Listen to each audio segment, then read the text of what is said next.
Architectures of Spiritual Consciousness, the Analytical-Dialectical Mode. The Central Intuition. There is a moment when consciousness discovers that a belief can be beautiful, ancient, emotionally necessary, institutionally protected, supported by admired teachers, repeated for centuries, woven into one's friendships and identity, and still be wrong. The discovery may initially concern something trivial, a historical detail, a quotation attributed to the wrong source, an argument that turns out not to follow. Yet behind the small correction lies an unsettling principle. Truth does not acquire its shape from our need for it. A contradiction does not disappear because it occurs inside sacred language. A conclusion does not become true because an authority declares it. A mystical experience does not automatically validate every metaphysical interpretation attached to it. Two traditions do not secretly become identical merely because their reconciliation would be beautiful. The analytical dialectical mind begins when this sovereignty of truth becomes spiritually or intellectually decisive. Reality is not obligated to preserve what I want to believe. This does not require a naive belief that human beings possess direct, unmediated access to reality exactly as it is. Different analytical traditions disagree profoundly about perception, inference, conceptual construction, language, metaphysics, revelation, and the nature of truth itself. The Nayayika, Madhyamika, Christian scholastic, scientist, and philosophical skeptic will not agree on what ultimately constitutes knowledge. What unites the mode is something more basic. A claim must remain answerable to constraints it cannot simply invent in order to protect itself. These constraints may appear as logical consequence, evidence, textual grammar, historical documents, successful prediction, failed prediction, contradiction, experience, counterexample, competing explanation, or the force of an objection that cannot honestly be dissolved. Truth, therefore, possesses a kind of veto. Consciousness may interpret reality, theorize about it, misunderstand it, construct elaborate systems around it, or remain uncertain before it. What consciousness cannot legitimately do is legislate in advance that only those outcomes compatible with its existing commitments are allowed to count. What dialectical means. Here, the word dialectical requires clarification because it belongs to several very different intellectual histories. Here it does not refer exclusively to Hegelian dialectic, Madhyamaka dialectic, scholastic disputation, formal debate, or any single historical technique. It names a more general operation. A claim is exposed to resistance, objection, counterexample, implication, rival interpretation, internal tension, and the encounter is allowed to alter what can responsibly be affirmed. A proposition enters pressure. Perhaps it survives and becomes stronger. Perhaps its scope narrows. Perhaps an ambiguity is clarified. Perhaps the opponent reveals a hidden premise. Perhaps what appeared contradictory turns out to operate at another level. Perhaps confidence falls without the proposition being rejected entirely. Perhaps the proposition collapses. Perhaps, as in some forms of Madhyamaka analysis, the conceptual opposition generating the question itself begins to dissolve. The essential element is not conflict for its own sake. It is vulnerability to consequence. A dialectical encounter is real only where something can happen to the position as a result of the encounter. When difference becomes spiritually significant. Human consciousness lives comfortably through approximation. Words are often close enough, explanations feel plausible enough, contradictions remain unresolved because nothing immediate depends upon resolving them. Spiritual language is particularly tolerant of this elasticity. One tradition says the self is eternal, another denies any permanent self. One calls the world real, another calls it unreal. Grace does everything, yet effort remains necessary. There is no individual doer, yet ethical action matters. God transcends the world and is wholly present within it. Sometimes apparently contradictory formulations can indeed be reconciled.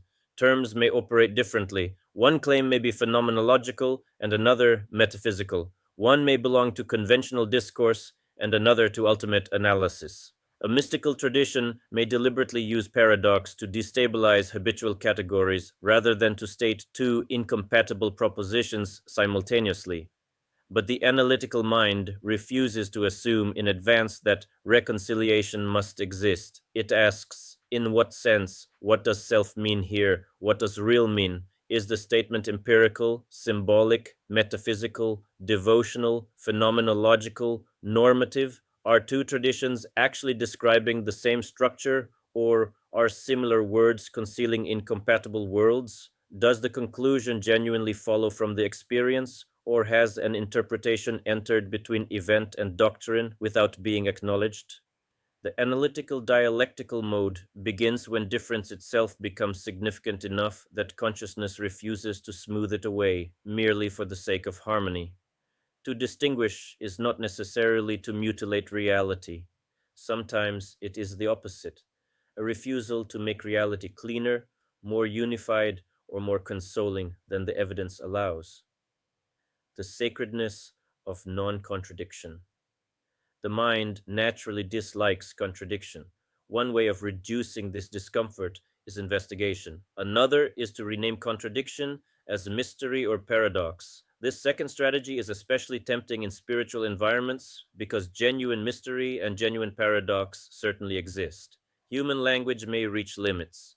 Mystical phenomenology may not fit ordinary subject object categories. Different levels of discourse can make two apparently conflicting statements compatible. Yet the existence of genuine paradox does not make every contradiction profound. Sometimes two statements simply conflict. Sometimes a teacher changed their mind. Sometimes a tradition changed over centuries. Sometimes an institution inherited commitments that do not fit together cleanly. Sometimes later commentators produced ingenious harmonizations because allowing the contradiction to stand was institutionally or psychologically expensive. The mature analytical mind preserves the right to say, there may be no hidden harmony here. This can feel irreverent when the contradiction belongs to something sacred. Yet refusing false reconciliation may itself be a form of reverence. If truth matters, then protecting a cherished structure from visible incoherence does not honor truth. It honors comfort. The mature analyst would rather allow a real contradiction to remain painful than dissolve it through ingenuity, merely because incoherence threatens something loved.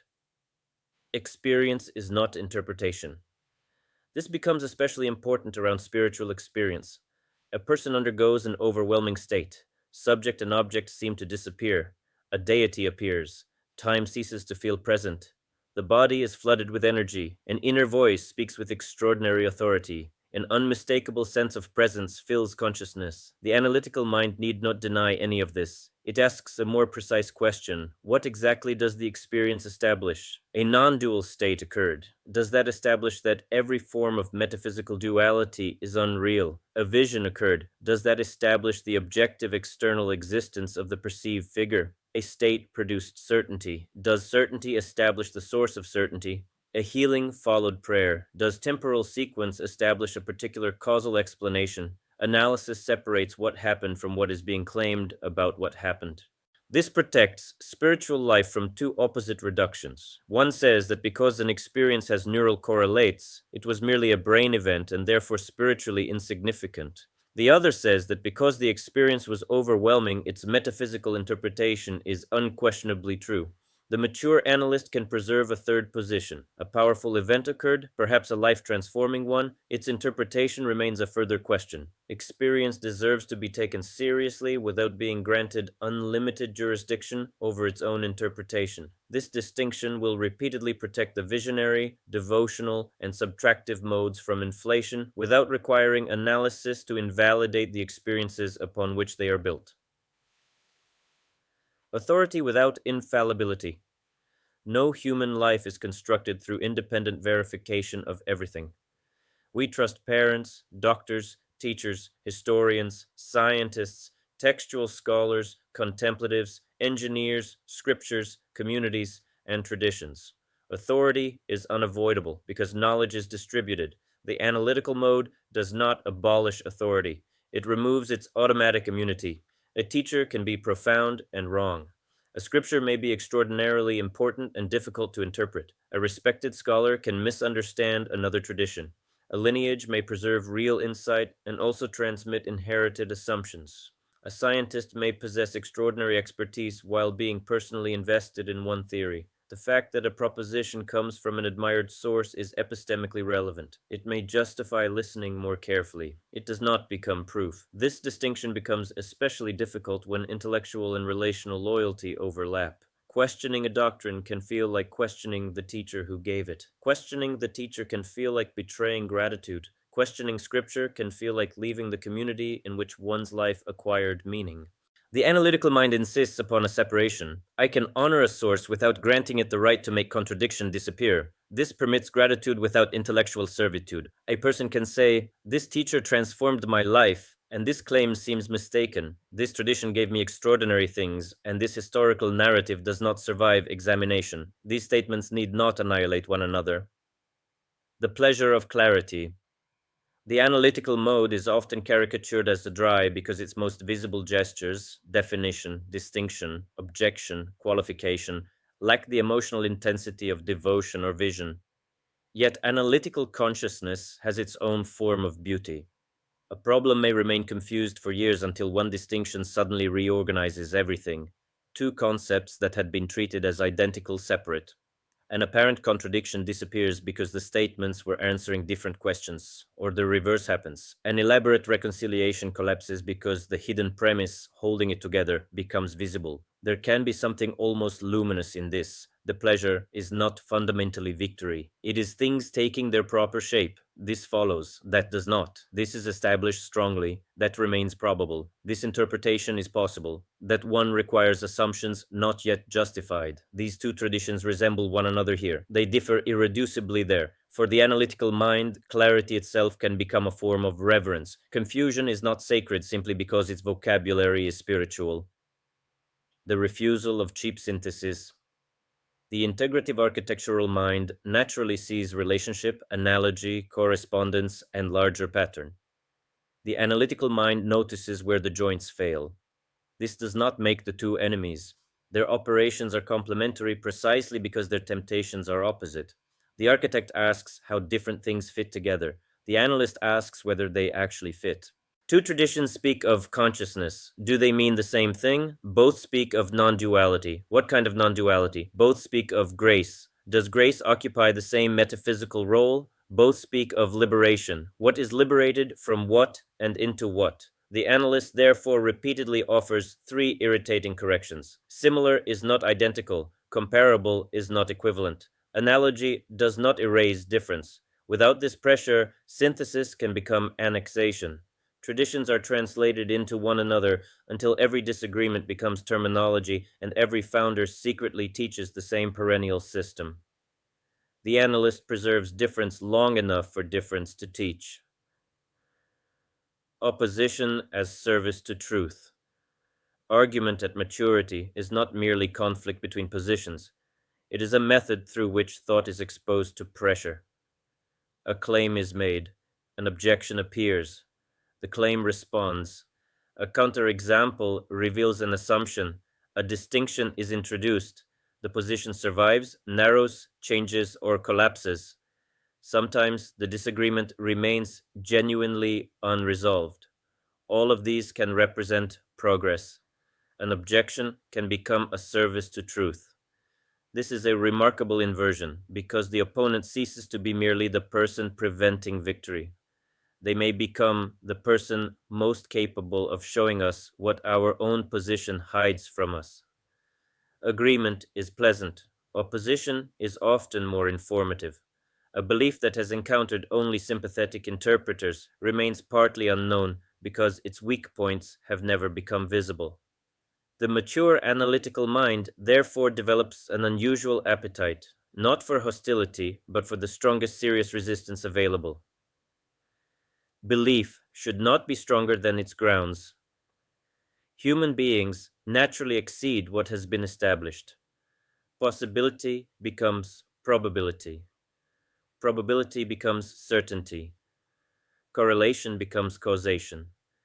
A suggestive interpretation becomes fact. A teacher's opinion becomes doctrine. A doctrine becomes metaphysical necessity. The analytical mode continually returns confidence to what has actually been earned.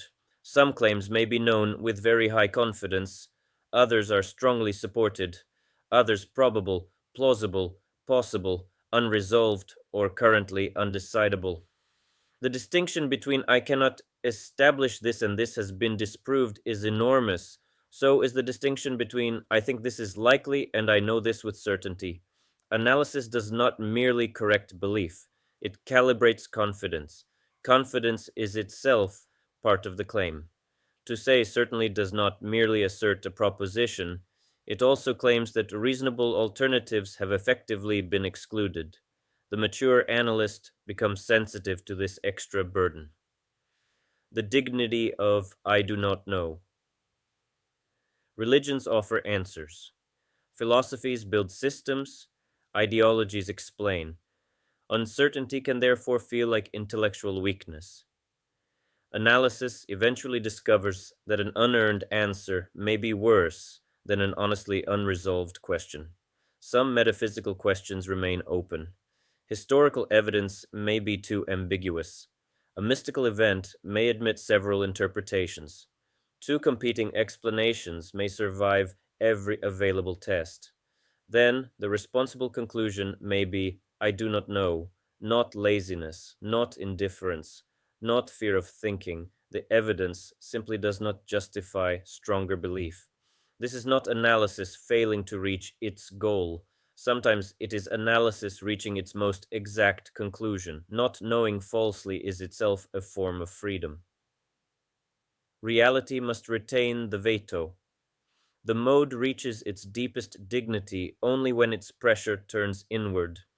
It is easy to detect contradictions in a religion one already rejects, easy to notice bias in a political enemy, easy to analyze the psychology of a guru one never trusted, easy to discover hidden assumptions in a philosophy that threatens nothing personally. The real test begins when the same method approaches something expensive, my teacher, my lineage, my metaphysical conviction, my publicly defended position, my professional identity, years of study, friendships, belonging, a structure through which I have interpreted my life. Then the analytical question changes. It is no longer merely can I identify a contradiction? It becomes, if the contradiction is real, will I allow it to matter?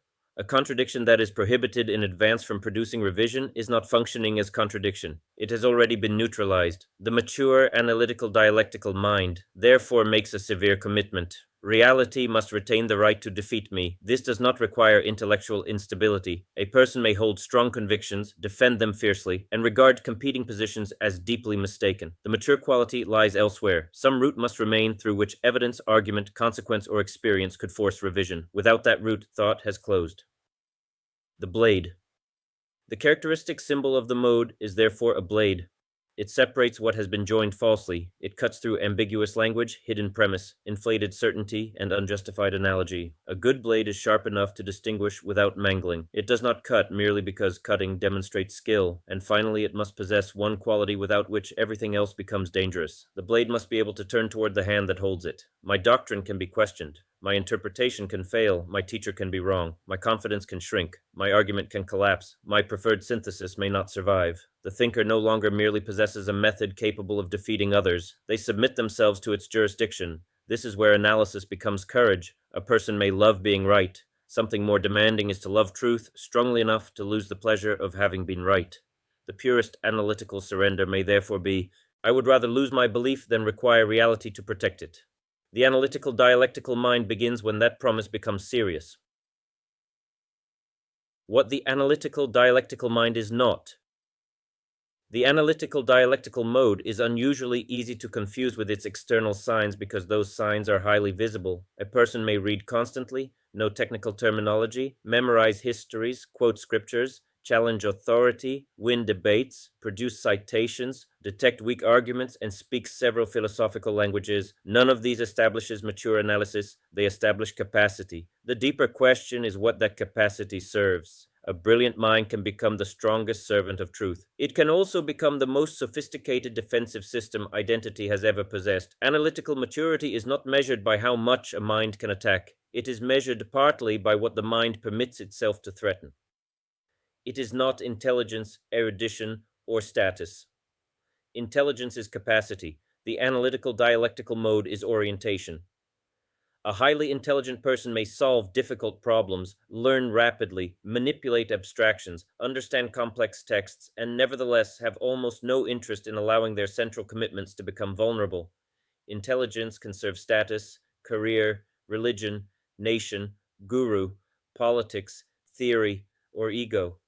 A person of more modest cognitive ability may display greater analytical maturity if they can say, that objection is stronger than I thought. I do not know. I have applied different standards to the two sides. I need to reconsider. Erudition creates a similar illusion. The scholar may know names, dates, commentaries, classifications, controversies, and textual variants, while never asking what those facts actually establish. They know what a tradition says, but have never seriously examined whether its reasoning succeeds. They know how their school describes its opponents, but have never read the opponents from within. Knowledge supplies material. Analysis determines what the material can bear. Institutional status creates another layer. Professor, doctor, pandit, researcher, acharya. These may represent genuine expertise deserving serious respect. Yet expertise can also increase the cost of correction. A scholar may have built a career around an interpretation. A teacher may have built authority around a doctrine. A scientist may have spent decades on a model. Correction then threatens reputation, students, livelihood, publications, and self-image. The necessary distinction is expertise tells us whom to listen to carefully. It does not tell us whom reality is forbidden to correct. It is not debate, contrarianism, or skepticism. Some people are exceptionally good at argument. They think quickly, detect weakness, control framing, remember inconsistencies, and can force opponents into uncomfortable positions. This creates an aura of truth. Yet victory and truth are different achievements. A weak advocate may defend a true position badly. A brilliant advocate can defend falsehood brilliantly. The mature dialectical question is therefore not, how can I defeat this position? It is, what survives after both sides have been exposed to their strongest available pressure? Contrarianism produces another counterfeit. The conformist requires agreement. The contrarian requires disagreement. Both allow the social field to determine belief. The mature analyst can accept a conventional conclusion when evidence supports it, and a radical one when evidence supports it. Popularity is neither proof nor refutation.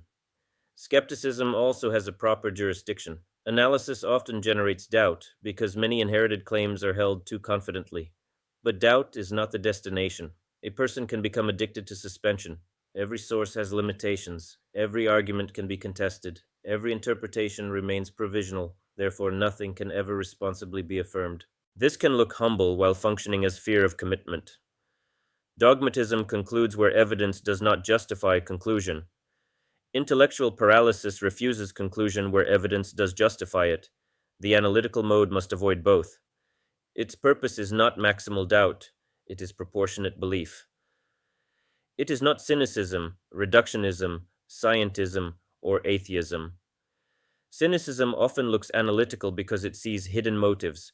Religious leaders want power, politicians want status, devotees seek consolation, scholars defend careers, charities protect funding. Sometimes these explanations are correct. They do not become correct because they are unflattering. Cynicism becomes intellectually lazy when suspicion itself receives immunity.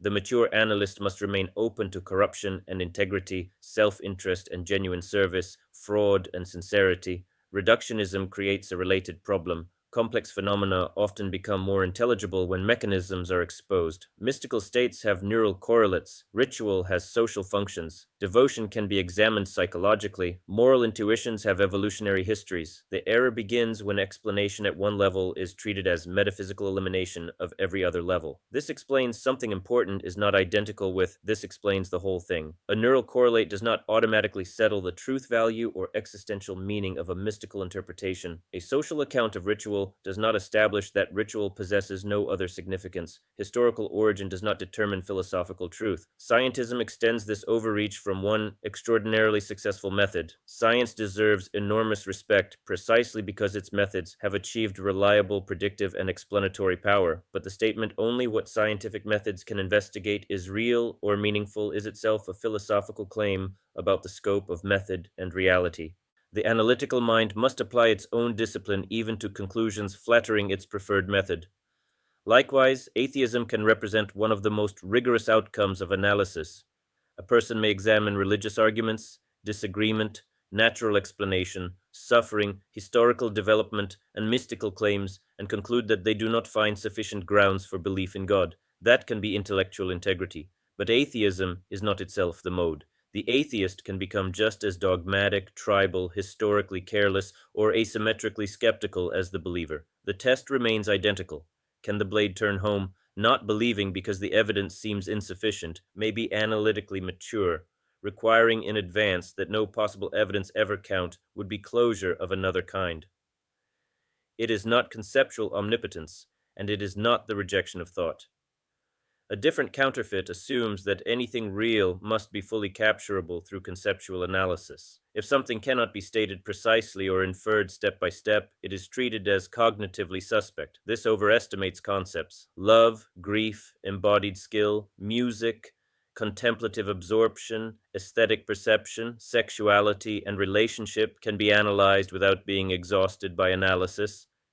Knowing the theory of swimming is not swimming, the mature analyst recognizes different forms of knowing. To say that conceptual description cannot substitute for direct participation does not mean participation is exempt from criticism. Both claims can remain true. The opposite distortion says that experience renders analysis unnecessary. You are thinking too much. You need to experience it. Sometimes thinking truly has reached its limit, but experience is not self-interpreting. Powerful states occur within incompatible metaphysical frameworks. The mature position therefore refuses both simplifications. Thought is not enough. Experience is not self-validating. Analysis asks what has been disclosed. Participation may disclose what analysis alone could never produce. Neither receives automatic jurisdiction over the other. It is not subtractive inquiry or integrative architecture. The analytical and subtractive modes can resemble one another because both use discrimination and questioning. Their centers differ. The subtractive mind asks what remains when identification and conceptual possession are released. Its movement is recession from objects, identities, claims, and eventually even from the claimant. The analytical mind remains interested in whether propositions are coherent, distinctions legitimate, evidence sufficient, and implications understood. One seeks release from conceptual possession. The other seeks conceptual integrity. They can cooperate deeply. They are not the same operation. The distinction from integrative architectural consciousness is equally important because both may read widely, compare traditions, and construct sophisticated intellectual worlds. The architect asks, how do these things fit together? The analyst asks, do they actually fit? The architect risks premature synthesis. The analyst risks permanent fragmentation. A mature architecture needs analysis because beautiful systems can conceal contradiction. Mature analysis needs architecture because distinction can multiply without understanding. Their complementarity depends upon preserving their difference. It is not textual fidelity, apologetics, or technical smoke. Religious analytical cultures often become highly skilled at establishing what texts or founders actually taught. This work matters. Historical fidelity can rescue sources from later projection, yet proving that a teacher taught a proposition does not establish that the proposition is true. Historical criticism asks what the source says. Philosophical analysis asks whether the claim survives examination. The two cooperate. They should not be confused. Apologetics introduces another distinction. A committed thinker may defend a tradition sincerely. Complete neutrality is largely imaginary. Everyone begins from prior beliefs, loyalties, and assumptions. The problem is not commitment. It is whether defeat remains possible. There is a difference between I believe this is true and will defend it strongly, and this must be true. Therefore, every objection must eventually possess an answer. In the second case, the verdict has preceded the investigation. Analysis becomes legal defense. The mature analyst, therefore, does not promise impossible neutrality. They demand something more realistic. Symmetry. Contradiction cannot become contradiction only when it belongs to the other side. Historical context cannot become legitimate only at home. Interpretive charity cannot be reserved for one's own teacher. The rules cannot change merely because identity has become endangered. Technical knowledge creates one of the most seductive escape routes. A contradiction appears, and increasingly sophisticated distinctions arrive. The Sanskrit can mean this. The statement belongs to another level. The context changes the apparent meaning. The term is analogical. The passage is pedagogical. Any of these may be exactly right. They can also become smoke. The decisive test is, Would I accept the same interpretive maneuver if my opponent used it to protect their doctrine? Technical sophistication must earn its necessity. It cannot function automatically as an escape hatch. It is not endless analysis or intellectual invulnerability. Some intellectual environments reward complexity itself. The more categories, qualifications, citations, terminology, and subdivisions, the more sophisticated the work appears. But analysis can become longer without becoming clearer. The mature principle is analysis is complete, not when nothing more can be said, but when saying more no longer clarifies what matters. This requires the ability to stop. Otherwise, inquiry becomes avoidance. Before acting, more analysis. Before trusting, more evidence. Before practicing, one more comparison. Before choosing, another book. Life becomes permanently provisional. At the opposite pole, the analyst may become impossible to defeat. Every objection receives an answer. Every contradiction is contextualized. Every historical difficulty receives a qualification. Nothing penetrates deeply enough to force revision. This looks like analytical mastery. It is its inversion. The analyst can become so skilled at preventing contradiction that they also prevent transformation. The defining distinction is therefore not intellectual versus unintellectual. It is between two uses of intelligence. How can I protect what I already need to be true? And what am I actually entitled to believe, even if the answer costs me? Only the second belongs fully to the mature analytical dialectical mode, the world from within. The analytical dialectical mind does not first experience the world as a field of doctrines to accept or reject. It experiences a field of claims whose internal structure becomes unusually salient. Definitions have consequences, words carry commitments, explanations imply things beyond what speakers consciously intend. Every doctrine arrives with premises, exclusions, levels, unresolved tensions, and consequences. For many minds, these structures remain background. For the analyst, they begin moving into the foreground. The world acquires edges. Ideas are not clouds. Spiritual language often moves like cloud. Meanings overlap. Metaphor becomes metaphysics and returns without warning. A term acquires one sense in one paragraph and another somewhere else. This elasticity can be fertile. It can also conceal enormous confusion. The analytical mind instinctively attempts to give the cloud an edge. Does one mean numerical identity, non separation, mystical union, shared source, or devotional intimacy? Does illusion mean non existent, misperceived, dependently arisen, relatively real, or spiritually insignificant? Is the statement literal or symbolic? This is not necessarily pedantry. It reflects the intuition that a vague word can carry an argument farther than the argument itself deserves to go. Once the term becomes clear, the whole structure may change. An apparent disagreement disappears because both speakers meant different things, or an apparent agreement collapses because one shared word had concealed incompatible claims. For this mind, precision can feel physically relieving.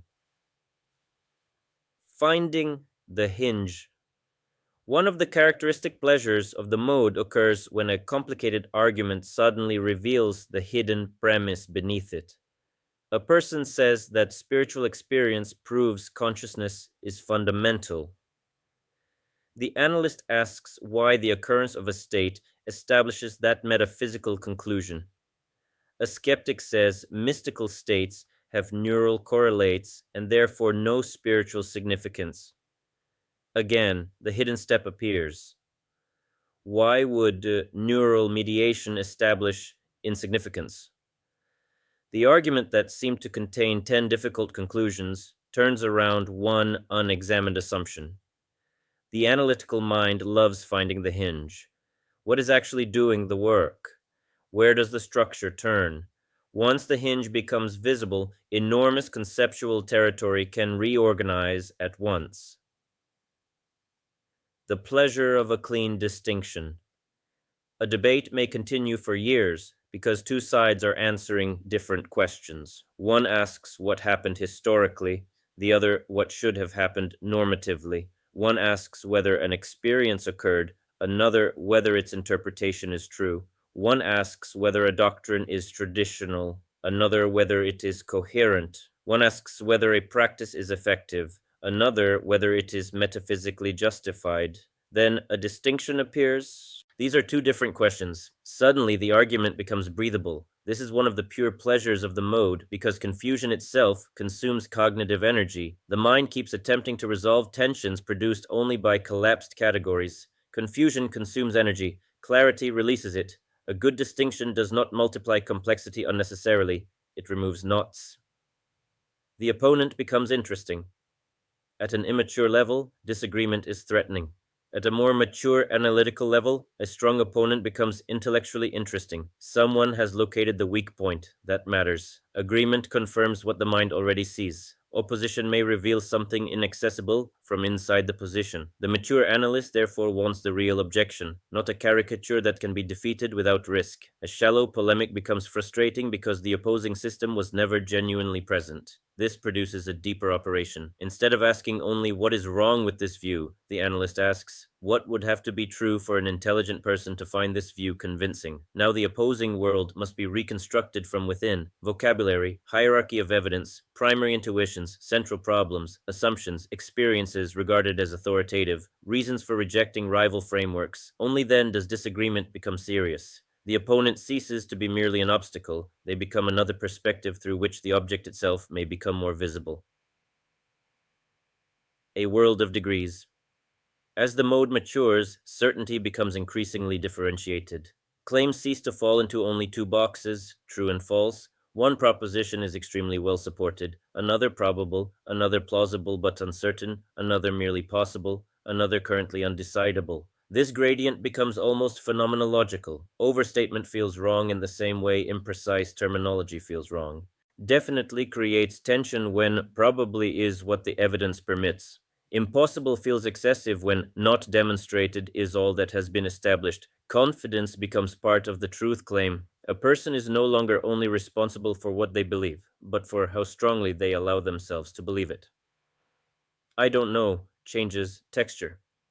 At first, uncertainty frustrates the analytical mind because analysis begins partly from the desire to resolve uncertainty. Yet some questions resist unique conclusions despite serious work. Eventually, I do not know changes texture. It becomes a mapped boundary. Here, knowledge ends. Several possibilities remain. That boundary can become satisfying precisely because it is accurate. The question remains open, but it is no longer confused. This is one of analytical consciousness's quiet transformations.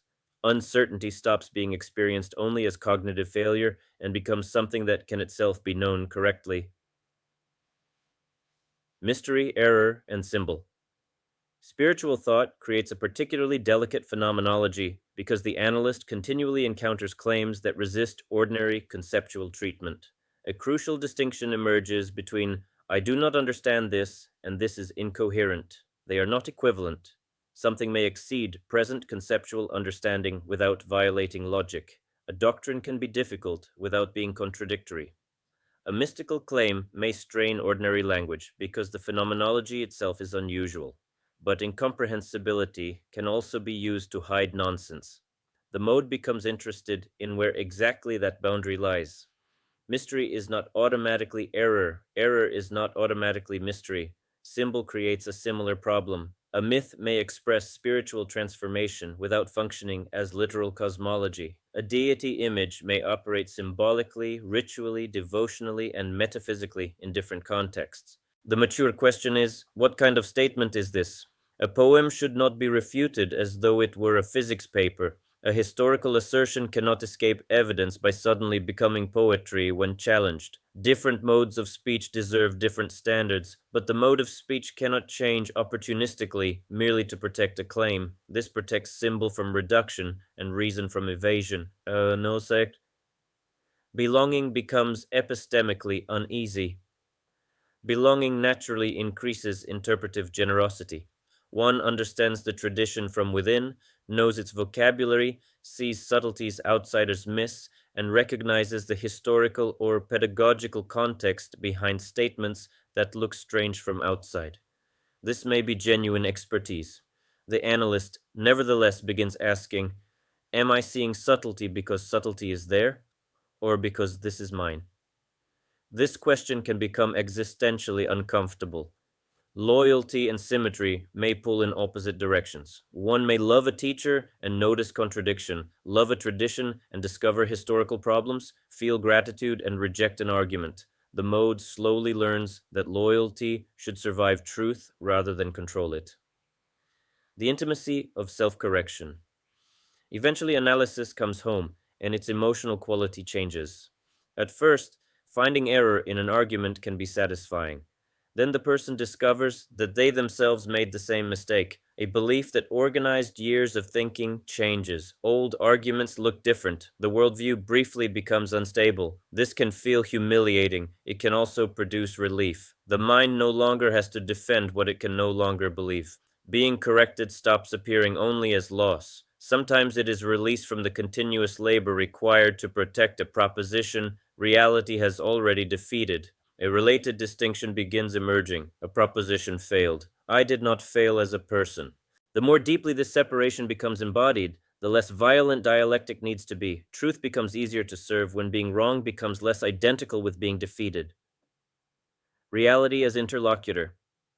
At its deepest, the world begins to feel like something that answers back. A hypothesis encounters data, a historical theory encounters documents, a textual interpretation encounters grammar, a philosophical claim encounters contradiction, a spiritual interpretation encounters alternative explanations. Reality does not necessarily speak in sentences, it constrains. Some explanations survive more pressure than others, some predictions fail, some interpretations require increasingly elaborate rescue operations. Truth appears partly through what refuses to cooperate with our preferred account of it. The analyst learns to respect resistance. The obstacle may be exactly where understanding begins. The quiet joy of correction.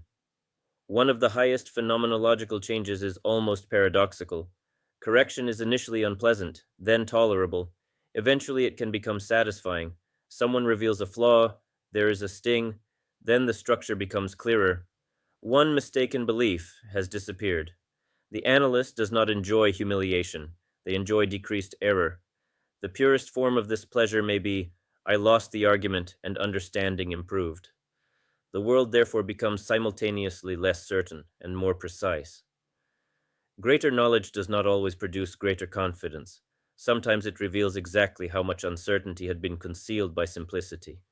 Greater clarity can produce more accurate uncertainty. The desire not to be fooled. Beneath all these operations lies one simpler impulse. Not necessarily, I want to know everything, but I do not want to be fooled. Not by teacher, institution, ideology, rhetoric, consensus, prestige, charisma, technical vocabulary, or skepticism. Especially not by my own wishes. In its shadow, this becomes paranoia. At maturity, it becomes sincerity combined with realism. Absolute protection from error is impossible. The aim changes from, I will never be wrong, to something more demanding. I want to remain capable of discovering that I am wrong. This may be the deepest phenomenology of the mode. Reality becomes trustworthy, not because it ceases to contradict us, but because contradiction is increasingly allowed to teach us what the world is. The central operation and mature fruit. The analytical-dialectical mode does not mature by becoming more suspicious. It matures by becoming more disciplined. The initial sensitivity to contradiction develops into methods for establishing what is known, distinguishing what is confused, testing what claims authority, reconstructing opposition, calibrating confidence, exposing bias, and eventually applying all these pressures to the thinker themselves. Its mature movement can be summarized through three recurrent operations: establish, distinguish, test. Testing may lead to several outcomes. A claim survives and becomes stronger. Its scope narrows. Confidence decreases. A hidden distinction resolves the problem. The claim changes, or the conceptual structure may dissolve entirely. The point is not that analysis must destroy. It is that the result cannot be decided before the pressure is applied. Establish. What am I entitled to know? The first operation asks what actually supports the claim. A proposition may be beautiful, traditional, psychologically compelling, institutionally authoritative, widely repeated, or elegant. None automatically establishes it. The analytical mind therefore examines the route by which knowledge is claimed: perception, inference, testimony, memory, experiment, historical evidence, logical implication, direct experience, scriptural authority, consensus. Each has a domain, each has limits. A laboratory measurement, remembered dream, textual statement, mystical intuition, historical document, and statistical model cannot simply be placed into one undifferentiated category called evidence. The necessary question is, evidence of what? A mystical experience may strongly establish that a particular state occurred. It may less strongly establish the metaphysical interpretation attached to it. A manuscript can establish what an author wrote without establishing that the author was correct. A scientific model may possess tremendous explanatory power without settling every metaphysical question surrounding its domain. This respect for jurisdiction is one of the mode's highest forms of intellectual hygiene. Distinguish what exactly is being claimed. Many apparent problems disappear after distinction, others become visible for the first time. Are two statements actually identical? Is a word being used in the same sense? Are we speaking historically, normatively, phenomenologically, or metaphysically? Is a description being mistaken for explanation? Is possibility becoming probability? Is analogy being mistaken for identity? A correct distinction can determine the entire problem. I cannot prove this is not I have proved this false. This experience has neural correlates is not this experience is nothing but neural activity. These traditions share a structure is not these traditions teach the same thing. Confused categories create false conclusions. The mature analytical mind therefore respects edges not because classification itself is sacred, but because distinction should prevent language from silently carrying more than reasoning has earned. Test. What survives pressure? The third operation brings the claim into danger. Follow its implications. Seek counterexamples. Ask what would count against it. Invite stronger interpretations of the evidence. Let an opponent press the structure. Ask whether the concept remains stable under examination. Sometimes the claim survives. Sometimes the test exposes an instability so deep that the original question begins to dissolve. Nagarjuna represents one of the most radical versions of this latter outcome. Analysis does not merely replace one metaphysical proposition with another. It follows conceptual commitments until the apparent object's intrinsic stability becomes increasingly difficult to maintain. Yet this dissolving result should not be mistaken for the universal aim of analysis. Nyaya may test in order to establish more securely. Science may test a model and increase confidence in it. Historical criticism may establish that one reconstruction is substantially stronger than another. Testing is universal to the mode. Dissolution is one possible fruit of testing. This change makes the operation broad enough to include radically different analytical worlds without making Madhyamaka their secret telos. The strongest opponent must be allowed to enter. Mature analysis requires more than criticism. It requires hospitality toward opposition. A weak analyst learns just enough about the opponent to defeat a simplified version. The mature analyst asks what the opposing position actually sees: its terminology, premises, intuitions, strongest arguments, internal standards, reasons for rejecting alternatives. This requires risk. If only a weak version of the opposing view enters consciousness, victory is guaranteed. If its strongest form enters, the outcome becomes uncertain. That uncertainty is what makes the dialectical encounter real. Abhinavagupta's insistence that svapaksa and parapaksa be understood seriously expresses the principle with unusual force. The opposing view must become internally intelligible before it becomes legitimately rejectable. This is more than politeness. A position attacked through categories it explicitly rejects has not truly been confronted.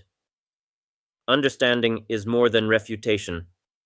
A claim can be defeated locally, while the world that produced it remains poorly understood. An invalid inference is found, a historical error exposed, a contradiction identified. But why did intelligent people find the system compelling? What problem was it attempting to solve? What did it notice that rival traditions missed? The mature analyst seeks the generating intuition beneath the proposition. What kind of world makes this conclusion appear necessary? This matters because superficial refutation can defeat vocabulary while leaving the real intellectual problem untouched. Understanding requires reconstruction before judgment. Symmetry. Perfect neutrality is impossible. Every thinker begins inside language, culture, temperament, loyalties, history, teachers, and prior convictions. The mature analyst, therefore, does not promise to become a view from nowhere. They demand something more attainable: symmetry. The standards applied to my position should remain recognizably available when the position is yours. If historical context can explain an apparent contradiction at home, context must be allowed to matter elsewhere. If extraordinary claims require strong evidence from you, they require strong evidence from me. If interpretive charity protects my teacher from naive reading, comparable charity should be available to your teacher. The central practical question becomes, would I accept this reasoning if it were used against me? This can expose enormous amounts of pseudo-analysis, because bias often operates not by rejecting evidence, but by quietly changing the rules. The blade must turn home. There is little courage in dismantling a worldview one already dislikes. Analytical maturity begins when the same pressure reaches identity: my teacher, my tradition, my paper, my metaphysical conviction, my public argument. Then intelligence receives a choice. It can continue following the pressure, or it can begin constructing escape routes: a new distinction, a contextual qualification, a textual exception, an alternative interpretation. Anyone may be legitimate. The question becomes, am I still discovering what is true, or have I begun constructing ways for the conclusion to survive? The mature analyst permits the possibility that the contradiction is real. If it is real, it must be allowed consequences. Truth above identity. At the highest level, the mode involves a transfer of allegiance. Beliefs become entangled with status, friendships, memory, community, work, gratitude, and identity.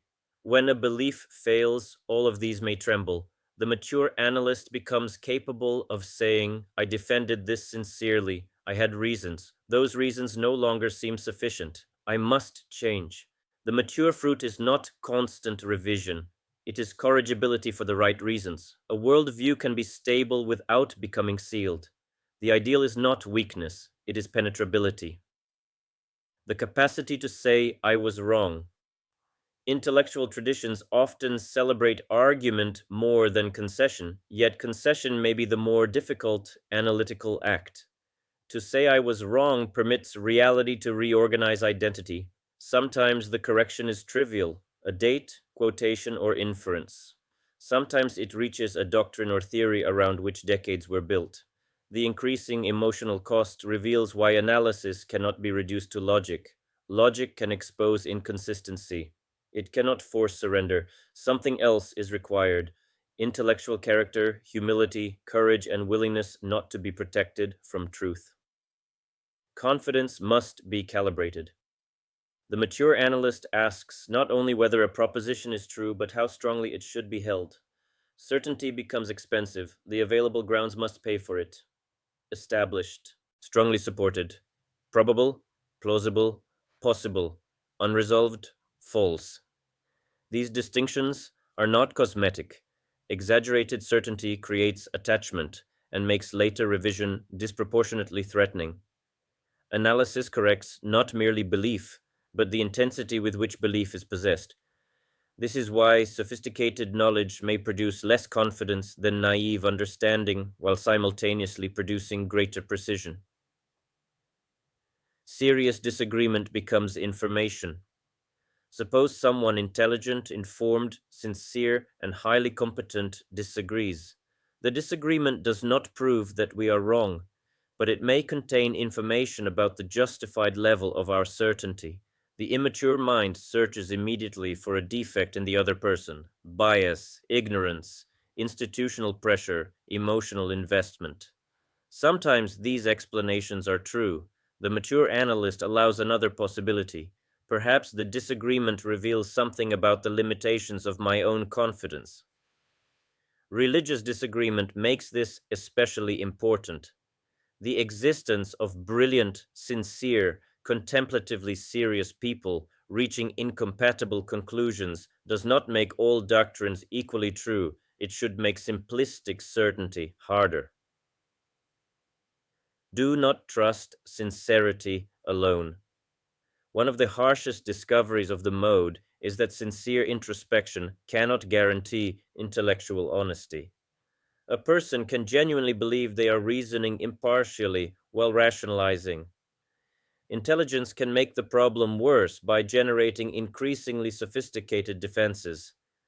Mature analysis therefore begins building procedures against itself. Before examining evidence, what result would count against my position? Before debate, what would make me concede? Before textual interpretation, what am I predicting the source should contain? Before comparing traditions, what criteria am I applying to both? The thinker voluntarily limits their own capacity to move the goalposts afterward. We might call this analytical self-binding. Do not merely intend to be honest. Make dishonesty harder. This is one of the great contributions scientific method brings to the broader architecture of analysis. Sincerity is treated as insufficient. Procedures are created through which error can become visible despite sincere bias. Recruit the opponent. Once individual self-deception is taken seriously, criticism becomes part of the epistemic apparatus. A person who wants my argument to fail may notice what I am motivated not to notice. The mature analyst, therefore, does not merely tolerate critics, they need them. Peer criticism, competing interpretation, replication, counter-argument, formal objection, adversarial testing, these become distributed methods of correction. Distributed criticism can expose what solitary intelligence protects. This is a profound form of humility because it admits that intellectual freedom sometimes requires arranging the social environment so that someone else is empowered to tell us no. Analysis and realization. Analysis, nevertheless, has limits. Yogiraj Gambhiranath offers an especially clean formulation of the relation between reasoning and realization. Vikara is necessary because meditation does not purify a mistaken conception merely by becoming intense. A person can concentrate deeply upon something false, but correct conception is not itself realization. One can understand non-duality and remain unrealized, explain devotion without loving, describe samadhi without entering it. Two errors therefore have to be avoided. Mysticism says experience is enough. Rationalism says correct understanding is enough. The mature relation is analysis protects realization from misinterpretation. Realization protects analysis from mistaking concepts for truth. Reason can prepare the field, remove confusion, and establish what should and should not be inferred. Then another operation may become necessary. Contradiction or threshold. This distinction is crucial. The anti-intellectual mystic encounters difficulty and declares it beyond reason too quickly.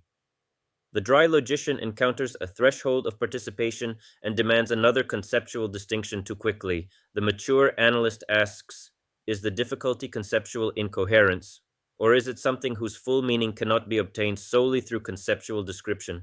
Knowing the theory of love is not loving. Knowing the physiology of taste is not tasting. Knowing meditation theory is not meditating. None of these experiences becomes immune to analysis. They simply reveal that description and participation are not identical forms of knowing. The mature analyst therefore learns to distinguish a contradiction requiring thought from a threshold requiring another mode. The capacity to stop. Analysis can continue indefinitely. Every distinction allows another distinction. Every objection generates qualification. Every qualification creates another possible objection. At some point, the analytical machinery can become larger than the question. The mature analyst therefore asks not, can anything more be said? Something always can. The question is, will saying more clarify what matters? If not, stop. Abhinavagupta is instructive here because he can employ ferocious analytical pressure and then abruptly release it once enough has been established. Further classification remains possible. It simply no longer serves the problem. This is not intellectual laziness. It is proportion. The analytical blade does not need to remain permanently exposed. Intellectual cessation. The capacity to stop reveals that mature analysis does not worship its own operation. Analysis enters when confusion requires distinction, evidence requires calibration, contradiction requires investigation, or experience requires interpretation.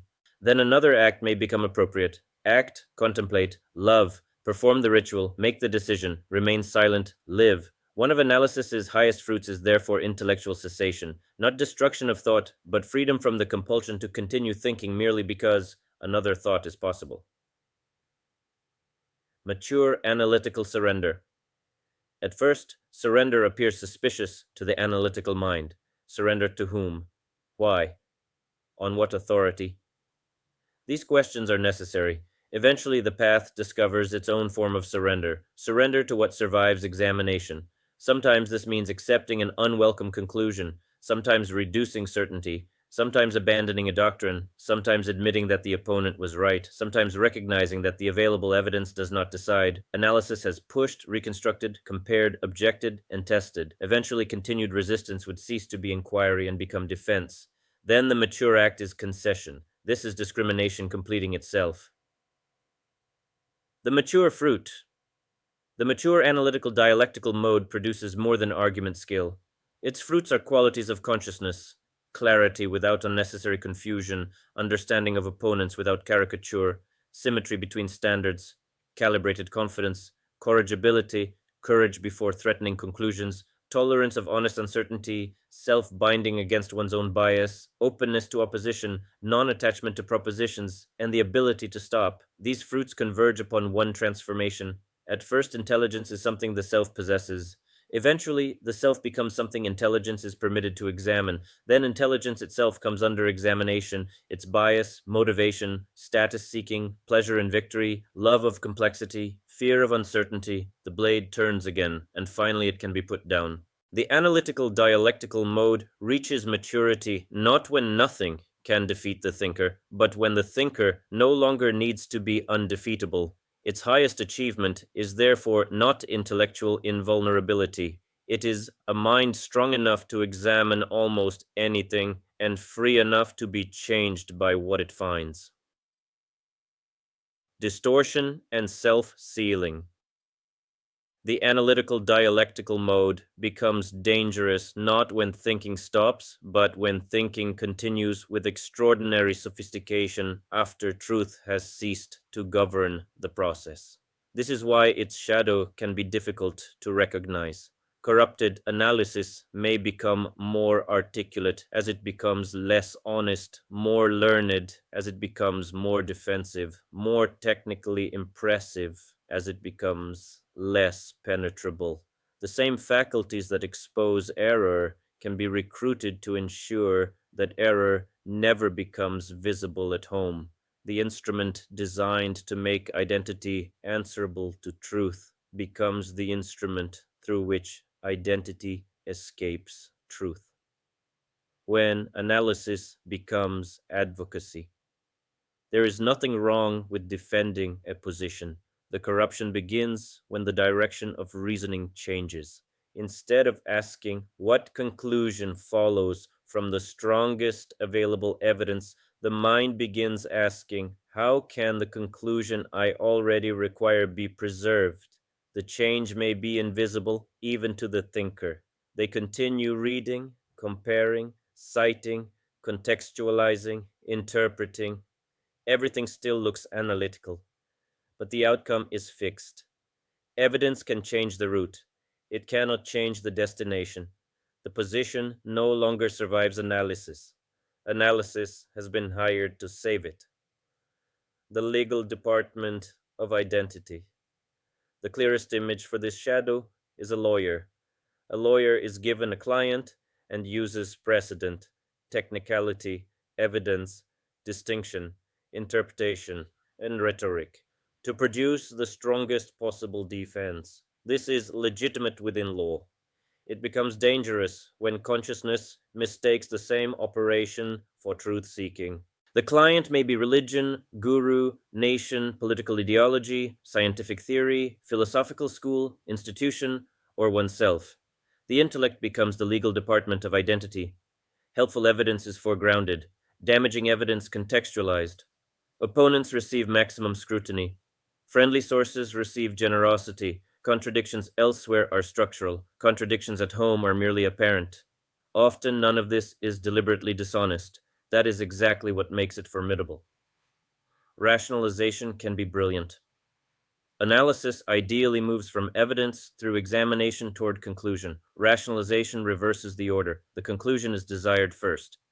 The mind then searches for enough reasons to preserve it. Both processes can generate valid local arguments. Both quote sources. Both identify genuine flaws. Both may look extremely sophisticated. The difference lies in what was allowed to determine the result. The disturbing question is, did the argument produce my conclusion, or did my conclusion produce the argument? There is no guaranteed introspective answer because post hoc justification often feels exactly like discovery. The mind rarely announces that self-protection has begun. It simply notices another distinction, another contextual nuance, another plausible interpretation. Individually, each move may be defensible. Together, they can construct a fortress around a conclusion never genuinely available for revision.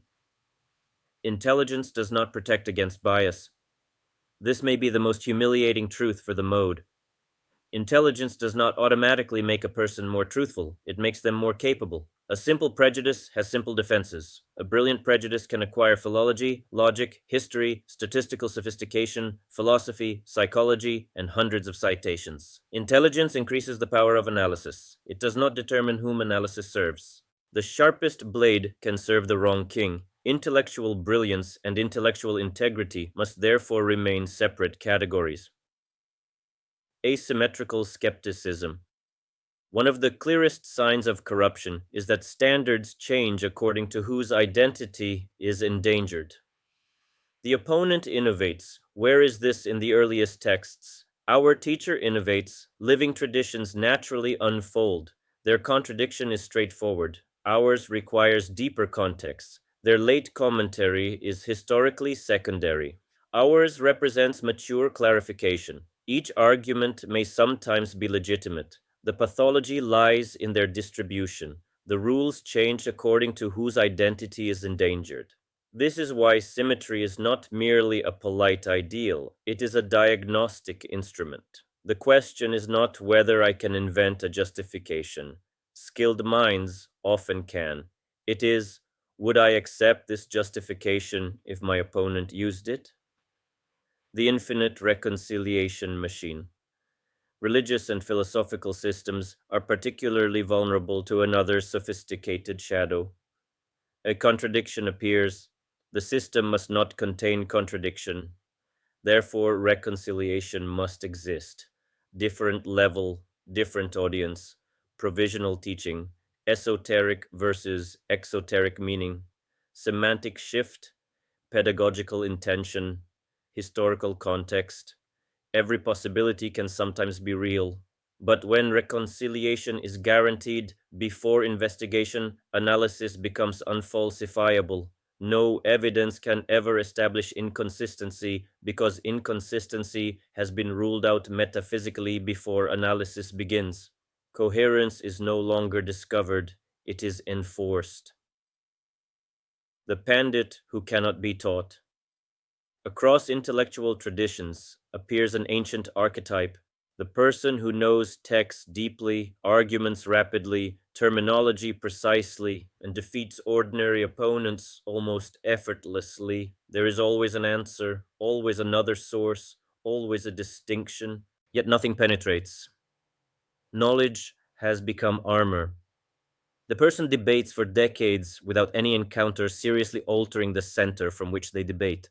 They become increasingly difficult to defeat because increasingly little is allowed to count as defeat. This is analytical anti-maturity. A mode devoted to correction has become the mechanism by which correction is prevented. Conversion here need not mean changing religion. It means being turned, changed by what one has discovered. If no intellectual encounter can ever produce such movement, dialectic is theatrical. Arguments happen. Identity remains sealed.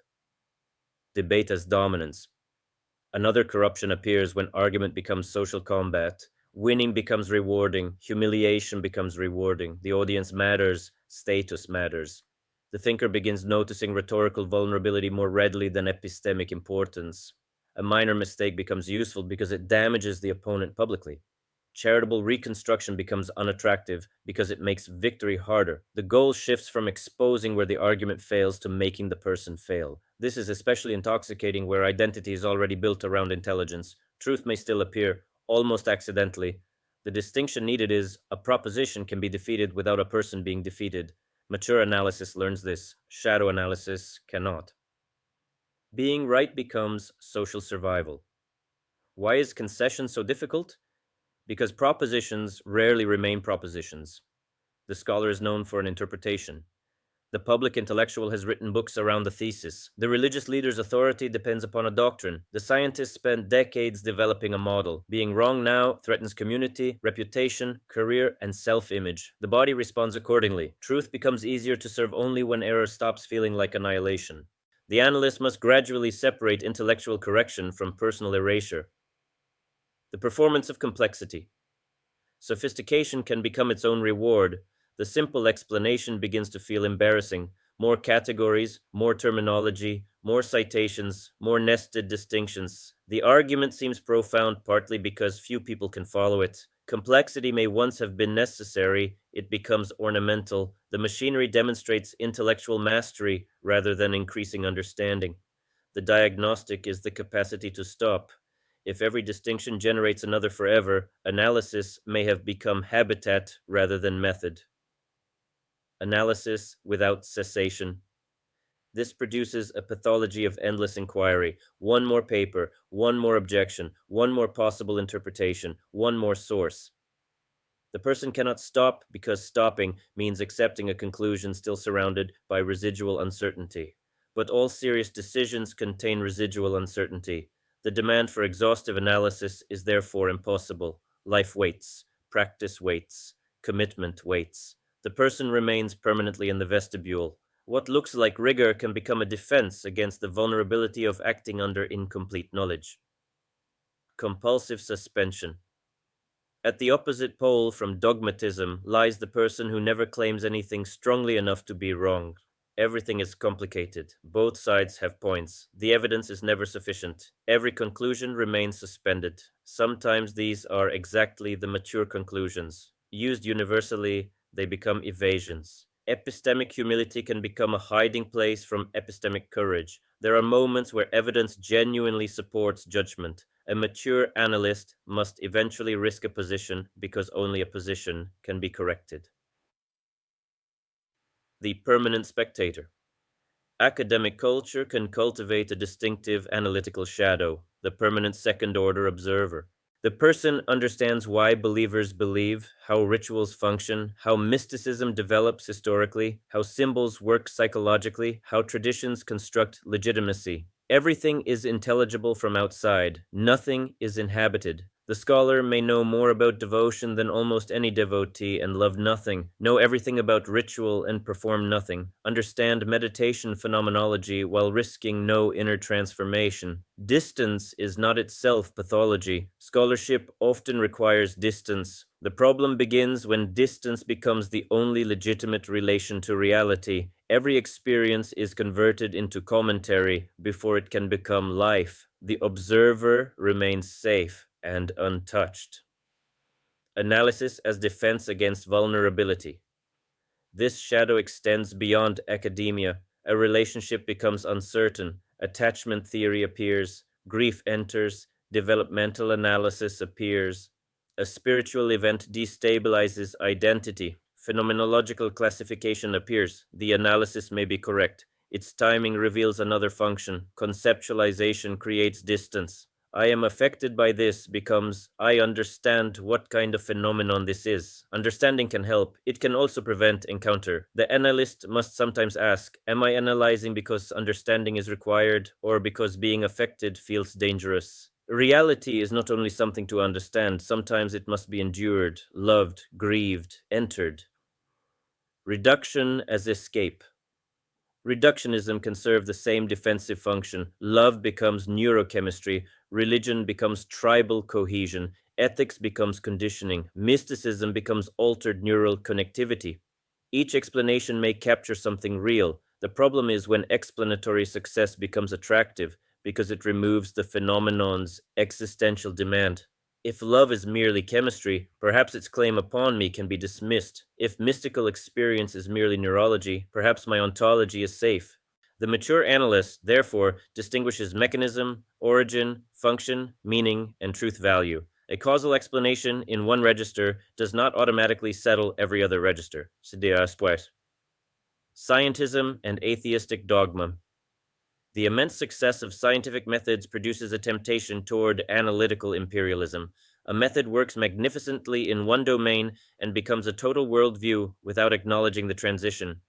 Science has not found evidence for X, becomes X does not exist, and then nothing of this kind could exist. The later claims require additional philosophical work. The mode betrays itself when the success of its preferred method becomes exempt from analysis. Atheism can produce an analogous closure. A person may arrive at unbelief through admirable epistemic restraint, and then begin treating every religious experience as pathology, every theology as primitive explanation, and every possibility of transcendence as disallowed before investigation. Then unbelief becomes identity protective cognition. The mature test remains: could reality still surprise the worldview? The cult of pure reason. Another shadow imagines total intellectual independence. Nothing will be trusted on authority. Everything must be reconstructed personally. This is impossible. Almost all human knowledge depends upon other minds. Language, medicine, physics, history, geography, textual transmission, engineering. The question is not whether trust can be eliminated. It is, how should trust be calibrated? What is the person's domain of expertise? What correction mechanisms exist? What incentives distort testimony? How much convergence is present? The mature analyst transforms blind authority into defeasible, domain-specific trust. The shadow analyst simply trusts different authorities while imagining themselves free of authority altogether. The endless refutation of meaning.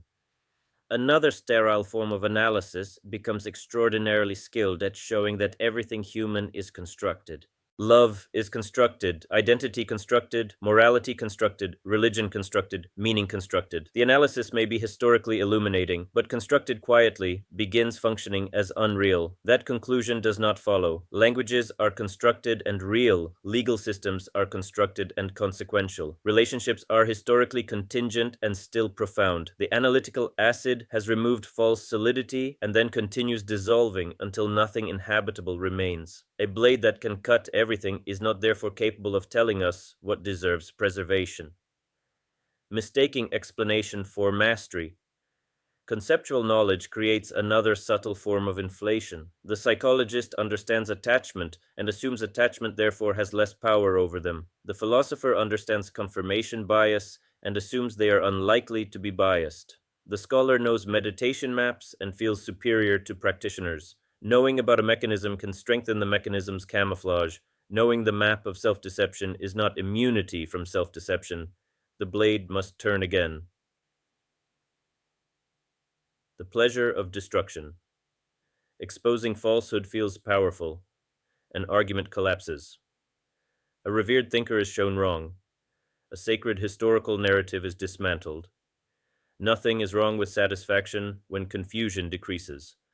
The danger begins when destructive conclusions themselves become aesthetically preferred. If something is cherished, the mind wants to expose it. If something claims nobility, suspicion immediately searches for corruption. Darker explanation starts feeling inherently more intelligent. It is not. A destructive interpretation requires evidence like any other. Analysis must remain capable of discovering sincerity. Identity in the form of anti-identity. One of the mode's hardest traps appears in the person proud of belonging to no tribe, ideology, metaphysics, guru, or tradition. Others have beliefs. I have conclusions. Others interpret. I simply observe. The standpoint is experienced as absence of standpoint. This makes its assumptions unusually hard to see. The identity of being beyond identity is still an identity capable of defending itself. The analytical blade can become tribal cognition armed with the belief that only other people are tribal. When the opponent becomes unworthy. Corrupted analysis often downgrades the opponent before answering them. They are stupid, brainwashed, dishonest, emotionally damaged, ideologically captured.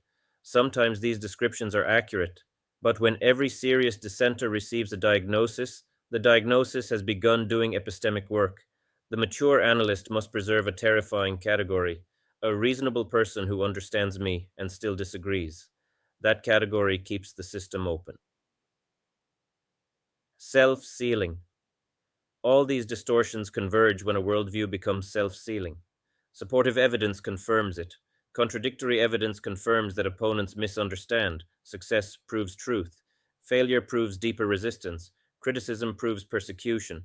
No conceivable observation can count against the structure. The external appearance of analysis remains scholarship, argument, citation, classification, dialectic. Reality has lost its veto, nothing can enter. This is the death of the analytical dialectical mode while its vocabulary survives.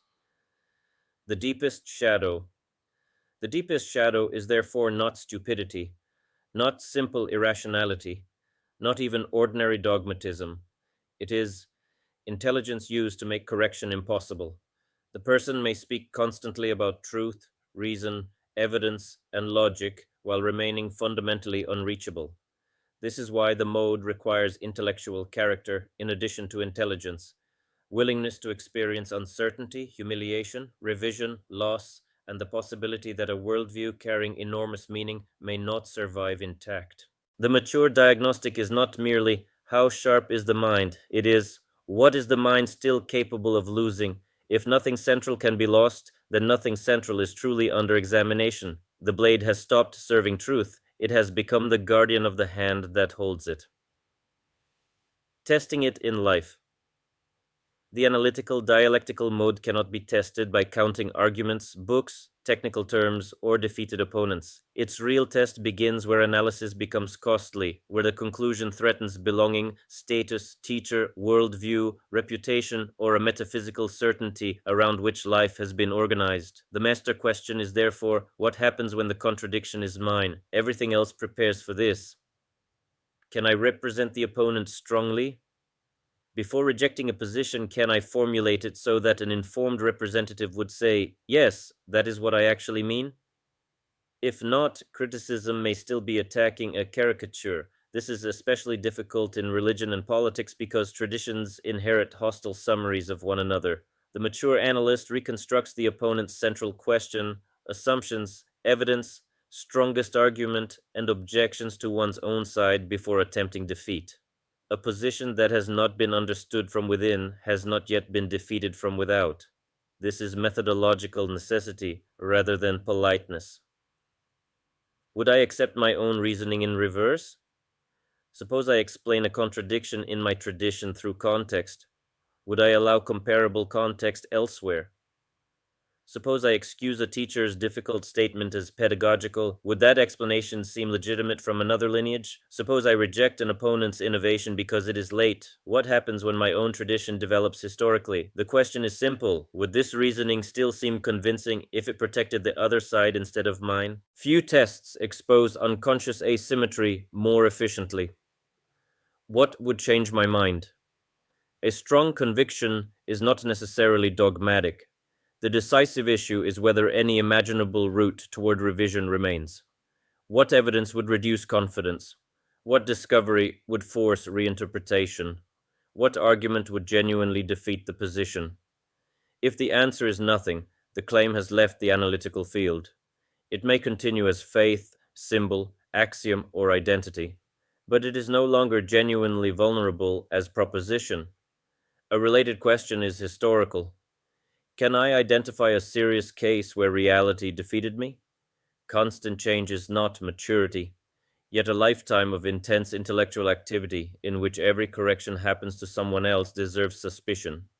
Perhaps the person has been extraordinarily correct, or perhaps their intellectual system has become exceptionally good at ensuring that contradiction never arrives home. Can my framework admit something higher than it can explain?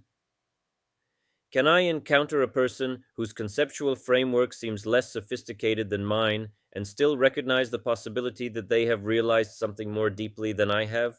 Can I distinguish my ability to explain their experience from superiority to the experience itself? Can another mode reveal a maturity that my preferred mode cannot translate without remainder? The ability to classify another consciousness does not establish superiority to it.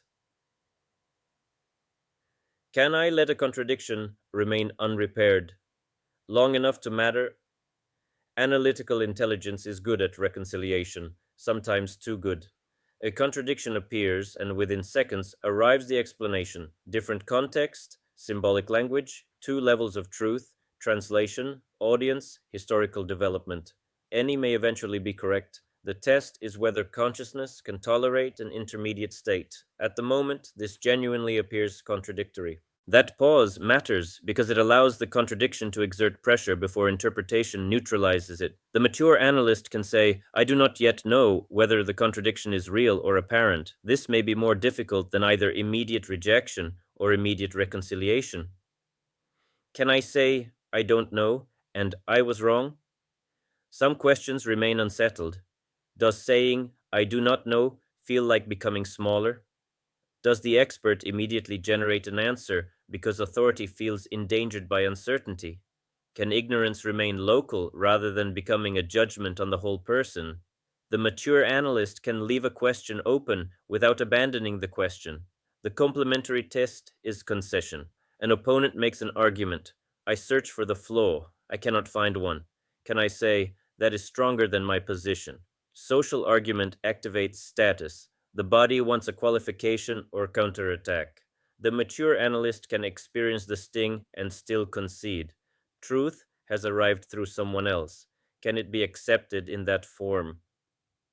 Can I distinguish not established from disproved?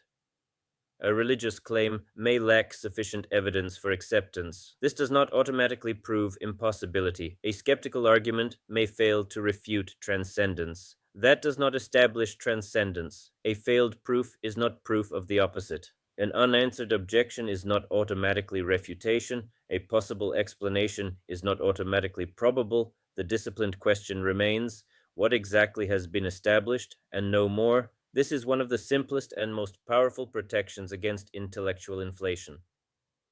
Can serious disagreement affect confidence?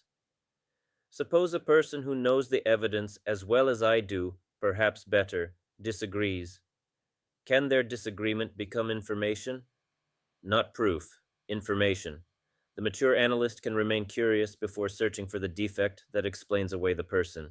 Perhaps they see something I do not. The person may still be wrong. The point is that competence on the opposing side enters the calibration of confidence. Can gratitude survive correction?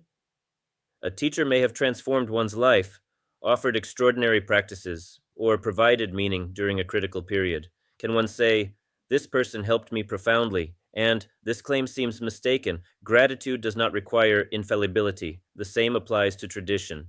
Can a person acknowledge a real historical, doctrinal, institutional, or ethical problem without either defending everything or concluding that the whole tradition is worthless? This middle position is harder than both apologetics and debunking. A tradition may contain profound insight and genuine contradiction. Belonging must not acquire total epistemic jurisdiction. Can I recognize when analysis is emotional defense? Sometimes theory appears at suspicious moments. Pain arrives, then analysis. Grief becomes psychology. Relationship becomes attachment theory. A destabilizing experience becomes classification. The interpretation may be correct. The question concerns function. Am I analyzing because understanding is needed or because being affected feels dangerous? Sometimes analysis has done enough. The mature next step is to feel, grieve, choose, enter, or leave. Recognizing jurisdiction is analytical maturity, not surrender to irrationality. Can I recognize expertise outside myself? Analytical independence can become arrogance. No individual can verify everything personally. The mature mind asks, who genuinely knows more than I do here? Can I defer without surrendering judgment entirely? Can I distinguish expertise from prestige? Can I update because relevant experts converge even when I cannot reproduce the entire argument? Intellectual autonomy does not mean pretending to be self-sufficient. It means calibrated trust. Can I conclude? This is the opposite test from openness. After sufficient investigation, can I decide? Every conclusion remains surrounded by uncertainty. Life, nevertheless, requires action. The mature analyst asks whether the remaining uncertainty is significant enough to justify more delay. Sometimes yes, sometimes no. Then the person may say, I could still be wrong, but this is sufficient for action. A person who never risks conclusion cannot be corrected, either because they never stand anywhere firmly enough for reality to push back. Can I stop? Can analysis end when the original question has been answered sufficiently? Not every possible question. That never happens. The mind can always produce another distinction, source, objection, or classification. The mature criterion is, does this additional analysis still clarify what matters? If not, stop. The tool knows its function. Have I structured inquiry so that I can lose? This may be the deepest procedural test. Before contradiction appears, have I created conditions under which I could recognize it? Have I defined what would count against my claim? Read the strongest opposition, invited people who want the argument to fail, separated prediction from retrospective explanation, preserved inconvenient evidence. The mature analyst admits, I can deceive myself despite sincerely wanting not to. Therefore, I should build conditions in which self-deception becomes harder. This is stronger than confidence in impartiality. It is intellectual humility embodied as procedure. Can reality still say no? All previous tests converge here. A worldview may be scientific, traditional, compassionate, mystical, atheistic, intellectually formidable. None of that matters if nothing can contradict it. Can evidence say no? Can another text? Can history? Can the opponent? Can experience? Can logic? Can failure? And when the answer arrives, is it allowed to matter? Can reality still say no? This is the master test of intellectual freedom. The mature analyst makes no promise to be right. They make something more demanding. I will try to remain arranged so that reality can eventually show me when I am not. A final analytical temptation appears when conceptual sophistication is silently converted into a scale of realization. One doctrine explains more distinctions, integrates more phenomena, resolves more paradoxes, and possesses a more refined metaphysics. Therefore, its practitioners are assumed to stand closer to ultimate realization. The inference does not follow automatically. Philosophical sophistication may protect realization from confusion and may sometimes deepen it, but the refinement of the map and the depth with which consciousness has traveled are different variables. A devotee may possess comparatively simple metaphysical language and extraordinary self-forgetting love. A non-dualist may possess impeccable metaphysics and remain largely untouched by what the doctrine describes. No mode becomes mature by becoming philosophically convertible into another mode. It becomes mature by passing through its own shadow. Traditions, exemplars, and configurations. The analytical-dialectical mode belongs to no single civilization. It appears wherever contradiction, evidence, inference, conceptual precision, interpretation, and the limits of knowledge become decisive. Sometimes it becomes the dominant operation of a philosophical culture. Sometimes it serves devotion, mystical realization, ritual, or metaphysical architecture. Sometimes it becomes scientific investigation or historical scholarship. This diversity matters because the mode cannot be identified with one conclusion. Some analytical worlds are theistic, some atheistic, some realist, some anti-essentialist, some devotional, some contemplative. What unites them is not what they finally affirm. It is the demand that claims survive discriminating pressure. Nyaya and Navya-Nyāya, valid knowing as spiritual discipline.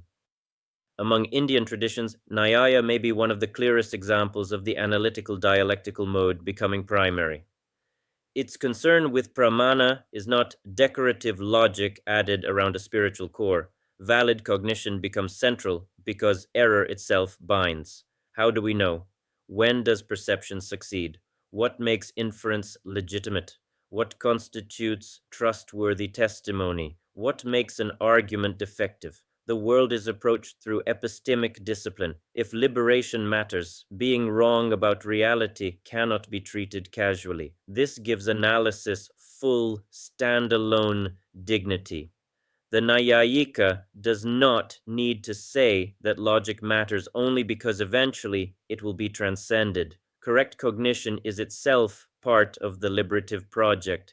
Navya-Nyāya pushes the same impulse toward extraordinary precision. Conceptual relations become more technically explicit, ambiguity more aggressively controlled, language refined to prevent hidden slippage. The grandeur and shadow appear together. Precision protects thought from vagueness. It can also become self-rewarding, with machinery eventually obscuring the existential question that made precision worth developing. Nyaya therefore displays both the strength and the temptation of a mind that treats conceptual exactness as a serious form of discipline. Dignaga and Dharmakarti, examining the instruments of knowing. The Buddhist epistemological tradition associated with Dignaga and Dharmakarti turns analysis toward the machinery by which cognition claims access to reality. What counts as valid cognition? What is given in perception? What belongs to conceptual construction? How does inference establish a conclusion?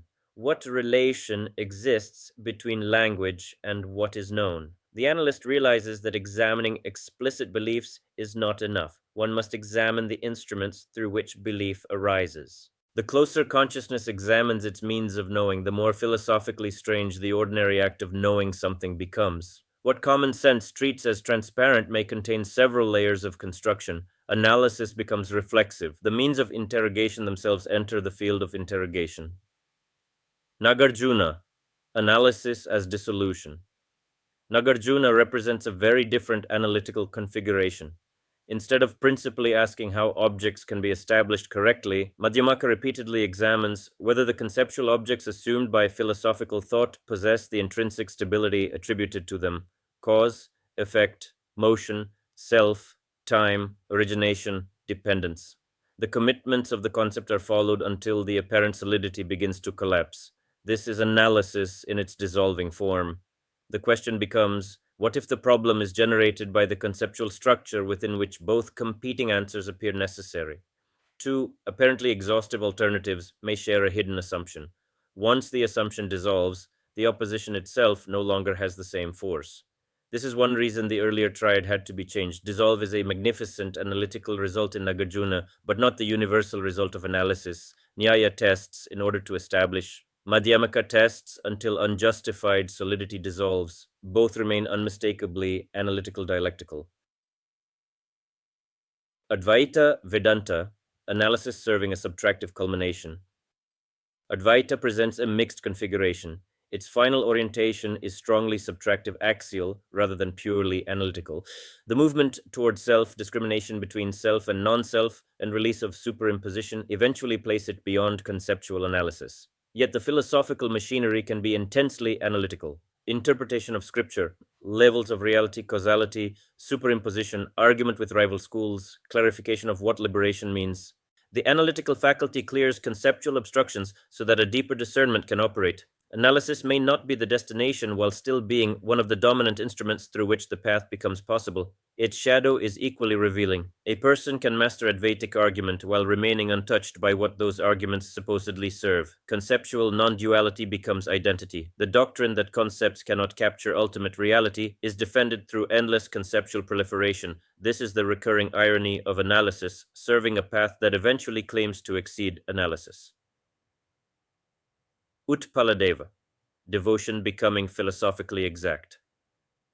Utpaladeva offers another configuration. His devotional consciousness is obvious: intimacy, longing, recognition, relationship with Shiva.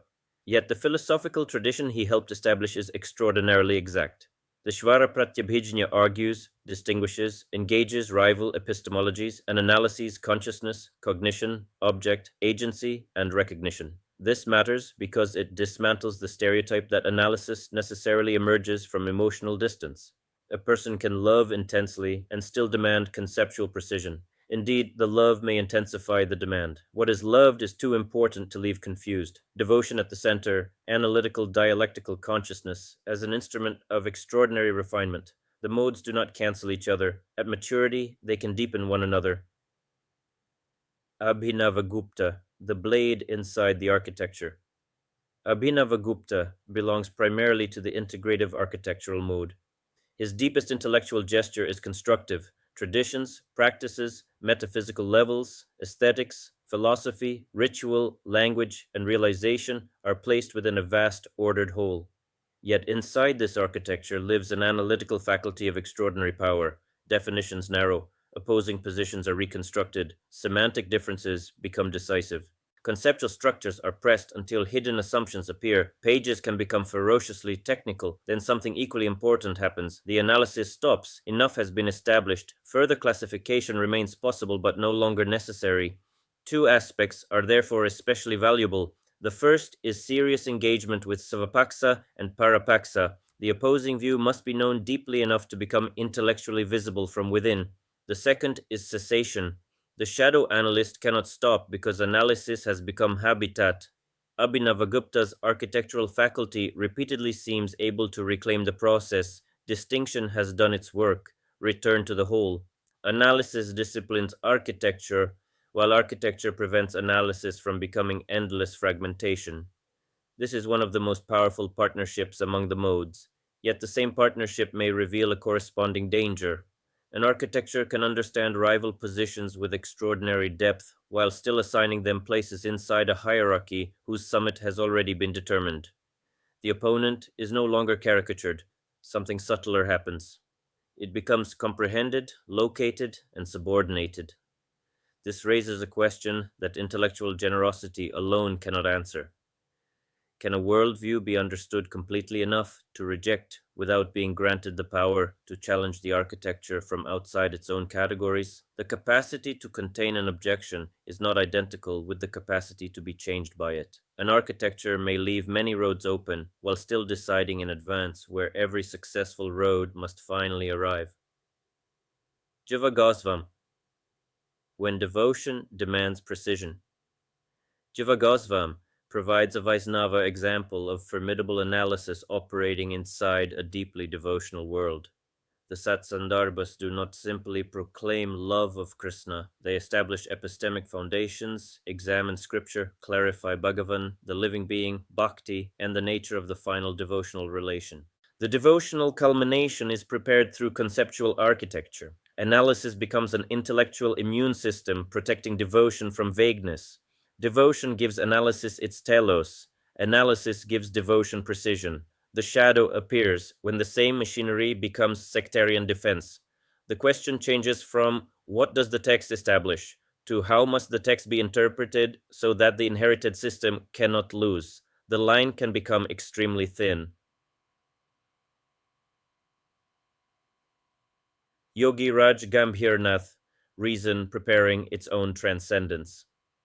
Gambhirnath offers one of the cleanest balances between analysis and realization. Reasoning Vikara has serious spiritual responsibility. A confused conception should not simply be stabilized through meditation. Intensity is not truth. Reason must clarify, discriminate, and prepare, but conceptual correctness does not become direct realization automatically. Analysis protects realization from misinterpretation. Realization protects analysis from mistaking concepts for truth. Reason therefore discovers a boundary that is neither humiliation nor failure. It yields because it has successfully completed the work available to it. This is analytical maturity at the threshold, where another mode takes legitimate jurisdiction. Christian scholasticism, faith under conceptual discipline. Christian scholasticism demonstrates another major configuration. Revelation and faith remain fundamental, yet belief is subjected to conceptual interrogation. Questions are formulated, objections presented, distinctions made, replies developed. Aquinas represents the structure magnificently. One of the method's great virtues is formal recognition that an objection should be stated strongly enough to matter. An objection should be strong enough that overcoming it means something. This shows that faith and analysis need not be psychological enemies. Its limitation appears where revelation becomes absolutely insulated from possible correction. Analysis may then clarify what must be believed without being permitted to ask whether the foundational commitment should remain. At that point, analytical theology approaches apologetic closure. Mamamsa, analysis as hermeneutical discipline. Mamamsa provides another analytical world that looks very different from modern science. Vedic language, injunction, context, semantic relation, contradiction, and rules for resolving textual conflict become objects of extraordinary disciplined attention. What does the passage command? Which statement governs another? How should apparent contradiction be resolved? What is principal and what subordinate? The sacred text becomes an object of rigorous interpretation rather than merely devotional reception. The strength is evident. Arbitrary reading is constrained. The structural limit is equally evident. If the text's foundational authority is guaranteed in advance, analysis can become machinery designed to ensure that no contradiction reaches that foundation. Mimamsa therefore displays both the brilliance and limitation of analysis operating within unquestioned revelation. Science. When reality gets institutional veto power, modern science may be one of the greatest civilizational embodiments of the analytical-dialectical mode. Its deepest principle is not that scientists are unbiased. They are not. They possess careers, prestige, theoretical attachments, institutions, ambition, ideology, and fear. The power lies elsewhere. Science attempts to build systems through which reality can overrule the scientist, despite the scientist's preferences. Hypotheses make predictions. Observations constrain theory. Competing explanations emerge, methods are criticized, experiments can be repeated, measurements improve, a theory may survive, narrow, change, or collapse. This gives analysis an institutional form. The individual thinker says, I will try to remain corrigible. Science adds, that is not enough. We need procedures through which other people can correct you even when you are sincerely unable to correct yourself. This is analytical self-binding becoming social architecture. The history of modern cosmology gives a clear illustration. The steady-state model once offered an intellectually attractive universe without a unique hot beginning, while the competing model implied an earlier extremely dense and hot state. Preference could not finally decide between them. Observational evidence increasingly favored the hot origin model, especially with the discovery of the cosmic microwave background. Individual resistance could remain. Fred Hoyle did not need to experience personal conversion for the field to move around him. This reveals a crucial distinction. Individual corrigibility and institutional corrigibility are not identical. A mature intellectual culture builds the second, partly because it does not idealize the first. Scientific naturalism and principled atheism. Scientific naturalism can embody an austere dignity.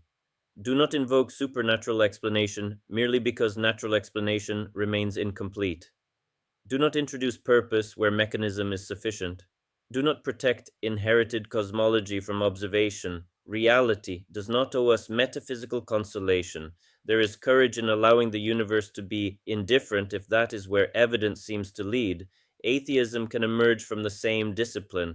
A person examines arguments for God, suffering, natural explanation, historical development, religious disagreement, and mystical claims, and concludes that the grounds seem insufficient. This need not express hostility toward spirituality. It may express refusal to affirm what cannot responsibly be justified.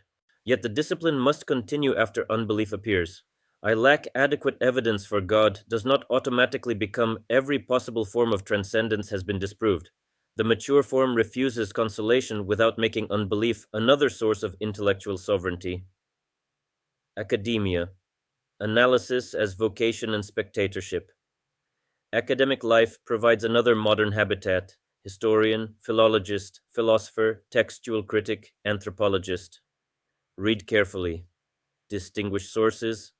Date texts, reconstruct arguments, challenge inherited narratives, separate what happened from what later communities claimed happened. This can function as civilizational memory against mythic self-protection. Traditions romanticize their histories. Nations do the same. Institutions preserve selective memory. Critical scholarship introduces resistance. The text is later than claimed. The biography is hagiographic. The doctrine developed historically. The received story is more complicated. These discoveries matter. The shadow is the permanent spectator. Everything is historicized, compared, psychologized, and explained until the scholar can no longer enter anything without converting it into commentary. Academia therefore displays both analysis as vocation and one of the clearest forms of analysis for getting how to return to life. Ondrai surf pukwai. Analysis. Serving the other modes. The analytical-dialectical mode has an unusual secondary capacity because nearly every other mode benefits from its pressure. In devotion, it prevents love from becoming doctrinal self-deception. In architecture, it prevents synthesis from becoming annexation. In vision, it distinguishes experience from interpretation. In ritual, it asks whether inherited form still serves its claimed function. In compassion, it separates good intention from good outcome. In subtraction, it exposes the conceptual shortcut through which I am already free becomes identity. In asceticism, it distinguishes discipline from self-punishment. In transgression, it asks whether liberation is occurring or whether sophisticated language has merely authorized indulgence. This supporting role is so powerful that analysis can be mistaken for a servant. It is more than that. A servant can be dismissed when inconvenient. Analysis must sometimes tell every other mode, no, your experience does not establish that. Your compassion does not guarantee that this helped. Your beautiful synthesis joins things that remain different. Your mystical certainty exceeds what has actually been shown. That refusal belongs to its sovereignty. Different worlds, one discipline. The analytical-dialectical mode therefore produces no single metaphysics. Nyaya can be realist and theistic. Madhyamaka can dismantle intrinsic essence. Advaita can direct discrimination toward non-dual realization. Jeva can use analysis in service of Krishna devotion. Abhinavagupta can embed it within an enormous Saiva architecture. Scholasticism can place it within faith. Science can remain methodologically naturalistic. Atheism can arise from epistemic restraint. The verdicts differ radically. The discipline persists, claims separated, reasons examined, implications followed, opponents reconstructed, confidence calibrated, contradictions exposed, and at maturity, the same pressure returns home. The mode is not defined by what it believes. It is defined by the conditions under which belief is permitted to remain. This is why the highest exemplars need not be thinkers whose conclusions we share. We may profoundly reject the verdict while respecting the quality of the court. We do not have to agree with the verdict to respect the court. The mature analytical dialectical consciousness constructs a court in which even its own preferred conclusion remains, at least in principle, subject to judgment. Return to proportion. Every mode becomes distorted when it mistakes its jurisdiction for the whole of reality. Devotion can mistake love for sufficient discernment. Ritual can mistake continuity for truth. Vision can mistake intensity for revelation. Subtraction can mistake detachment for completion. Compassion can mistake concern for wisdom. Architecture can mistake synthesis for understanding. The analytical dialectical mode has its own temptation. Because everything can be examined, everything must finally become analyzable in the same way. This is where proportion returns. Analysis is indispensable. It is not sufficient for a human life. The blade is not a homeland. The blade distinguishes, exposes, clarifies, and removes conceptual confusion. But a blade is a tool. It is not somewhere one can live. A person may spend decades sharpening discrimination. Eventually, something must be done with what has been clarified, a decision made, relationship entered, practice undertaken, grief endured, body inhabited, commitment accepted, silence tolerated. Analysis can accompany these. It cannot substitute for them. A life composed entirely of examination eventually becomes a life standing outside itself. This does not require the primary analyst to cease being analytical. Some consciousnesses naturally return to analysis throughout life. The issue is whether analysis can recognize moments where another operation has legitimate jurisdiction. What analysis can and cannot do. Analysis can distinguish love from dependency. It cannot love. It can identify projection in devotion. It cannot produce devotion. It can examine ritual structure. It cannot perform the ritual for us. It can analyze compassion for unintended consequences. It cannot manufacture concern. It can study contemplative states. It cannot become silence. It can clarify grief. It cannot grieve in our place. It can analyze beauty. The analysis does not replace seeing or hearing beauty. It can examine reasons for acting. Eventually, action must still occur. This is not reason failing. It is the boundary between human operations. Recognizing that boundary can itself be an analytical achievement. Knowing about and knowing through.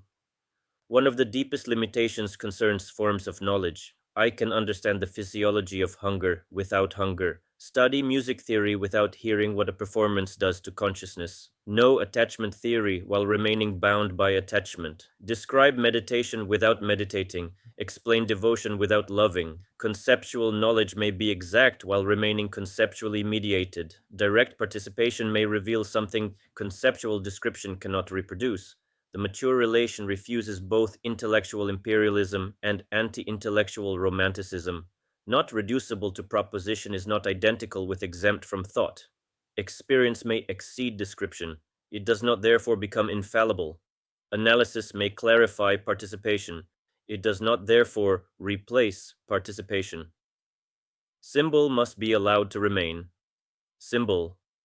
One of the easiest ways for analysis to become destructive is to demand that symbolic language behave like scientific prose. A myth is forced to become history, a ritual image literal cosmology, a poem metaphysical proposition. Then the analyst refutes what the symbol was never claiming. The opposite maneuver is equally illegitimate. A doctrine makes a clear metaphysical claim until challenged, then retreats suddenly into symbolism. The mature analyst permits registers to remain distinct. Myth as myth, poetry as poetry, history as history, metaphysics as metaphysics, phenomenology as phenomenology. The victory lies not in forcing every form of speech into one register, but in preventing one register from masquerading as another whenever convenient. Then, symbol can breathe without becoming epistemically sovereign. Analysis and devotion. Devotion without analysis can become projection. Teacher becomes infallible. Emotional intensity becomes proof.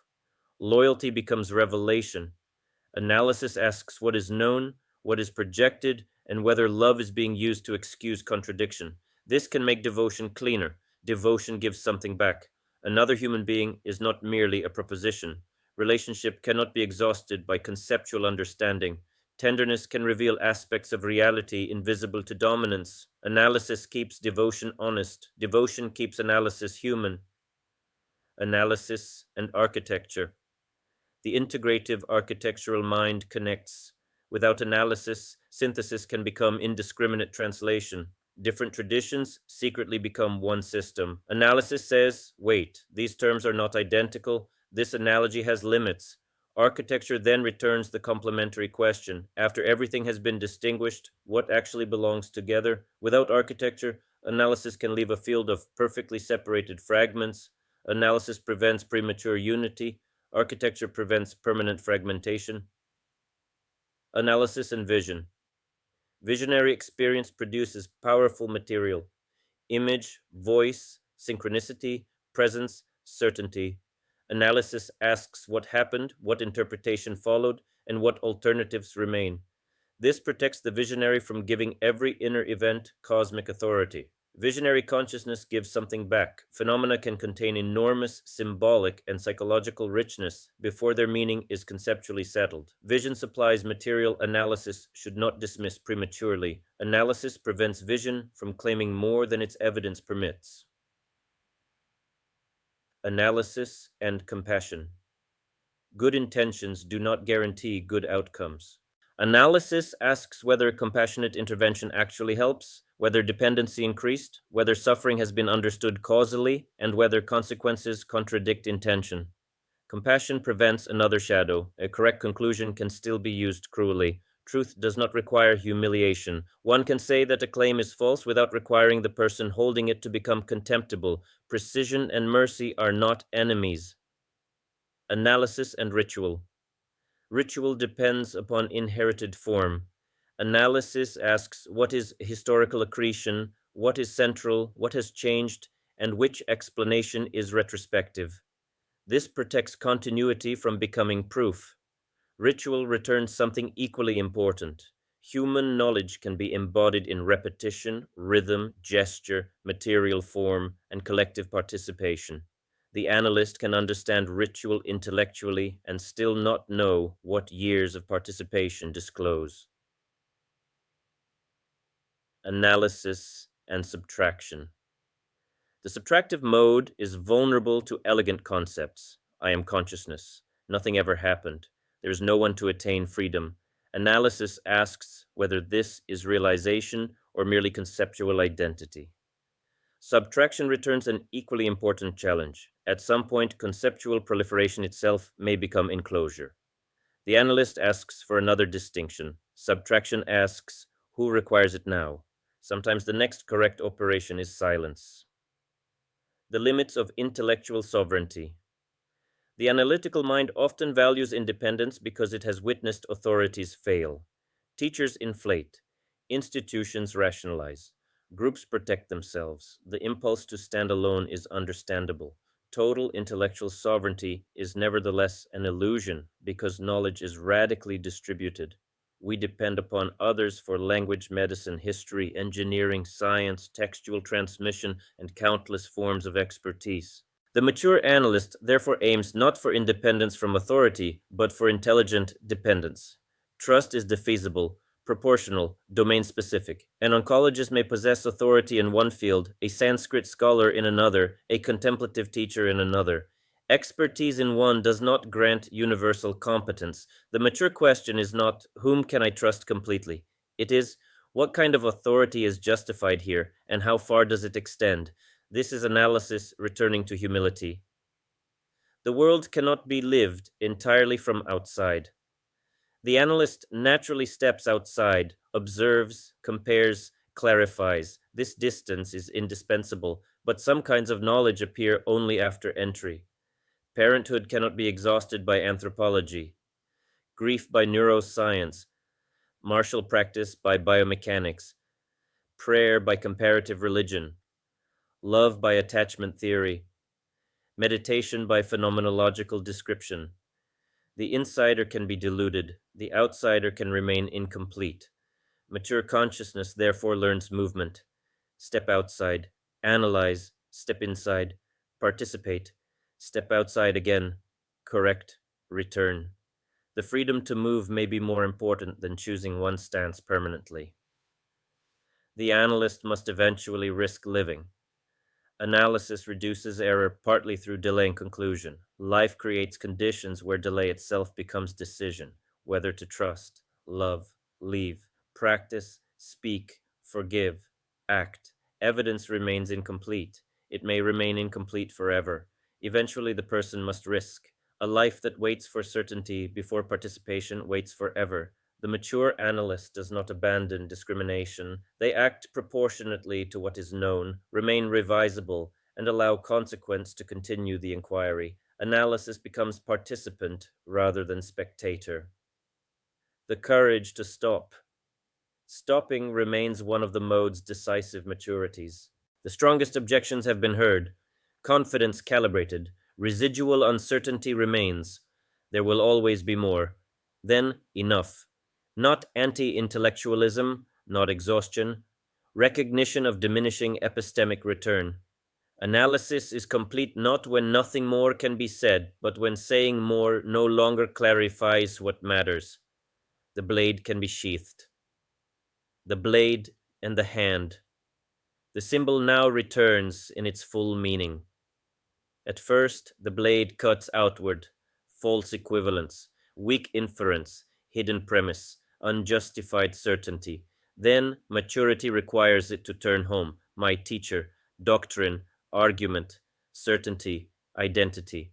Finally, another transformation occurs. The hand realizes it need not cut continuously. Sometimes the right act is to hold, build, love, mourn, listen, act, wait, sit quietly. The blade has not become less valuable, it has returned to proportion. The final dignity of the analytical-dialectical mode. The mode deserves its full place among the world-forming architectures because it grants reality something consciousness continually tries to steal, the right to be otherwise than we believe. Its dignity lies in refusing counterfeit certainty, distinguishing what has been confused, hearing opposition at full strength, calibrating confidence, allowing evidence to wound identity, and building procedures that make self-deception harder. It can say, I do not know, and when necessary, I was wrong. Few intellectual virtues are more difficult, yet the mode also reaches maturity when it recognizes that truth does not exist only as proposition. Correct analysis is not yet a life. Coherent philosophy is not realization. Classified emotion is not emotion lived. Theory of love is not love. The mode therefore completes itself through an apparent paradox. It becomes most powerful when it knows where its power ends. This does not mean surrender to irrationality. It requires discrimination sophisticated enough to distinguish a problem requiring further thought from a threshold requiring another form of knowing. And this returns us to the question beneath the whole essay: can reality still correct the person? The immature analyst corrects everyone else. The sophisticated shadow analyst becomes impossible to correct. The mature analyst constructs a life in which correction remains possible without making conviction impossible. They can believe strongly, argue fiercely, reject weak claims, and defend conclusions while leaving one door open. Through that door may come evidence, a better argument, an opponent who sees more clearly, an experience that changes the question, a contradiction that cannot honestly be repaired, or the recognition that analysis has reached the point where another act is required. The mode has then achieved something rarer than brilliance. It has achieved intellectual freedom. Not freedom from belief, not freedom from error, not freedom from commitment, freedom from requiring reality to preserve the self-image of the thinker. Sometimes the final fruit of analysis is not merely cessation. Discrimination becomes so deeply assimilated that it ripens into direct discernment, not thought abandoned, but thought made transparent enough that seeing no longer depends upon rehearsing every argument. Such discernment remains mature only while it retains the humility to be questioned again. Its mature promise can therefore be stated simply: I will think as clearly as I can, defend what seems true without apology, relinquish what no longer survives examination, and refuse to make intelligence either the servant of my identity or the ruler of the whole of life. The blade remains sharp. It can turn toward the hand that holds it, and when the cutting is finished, the hand is free to put it down.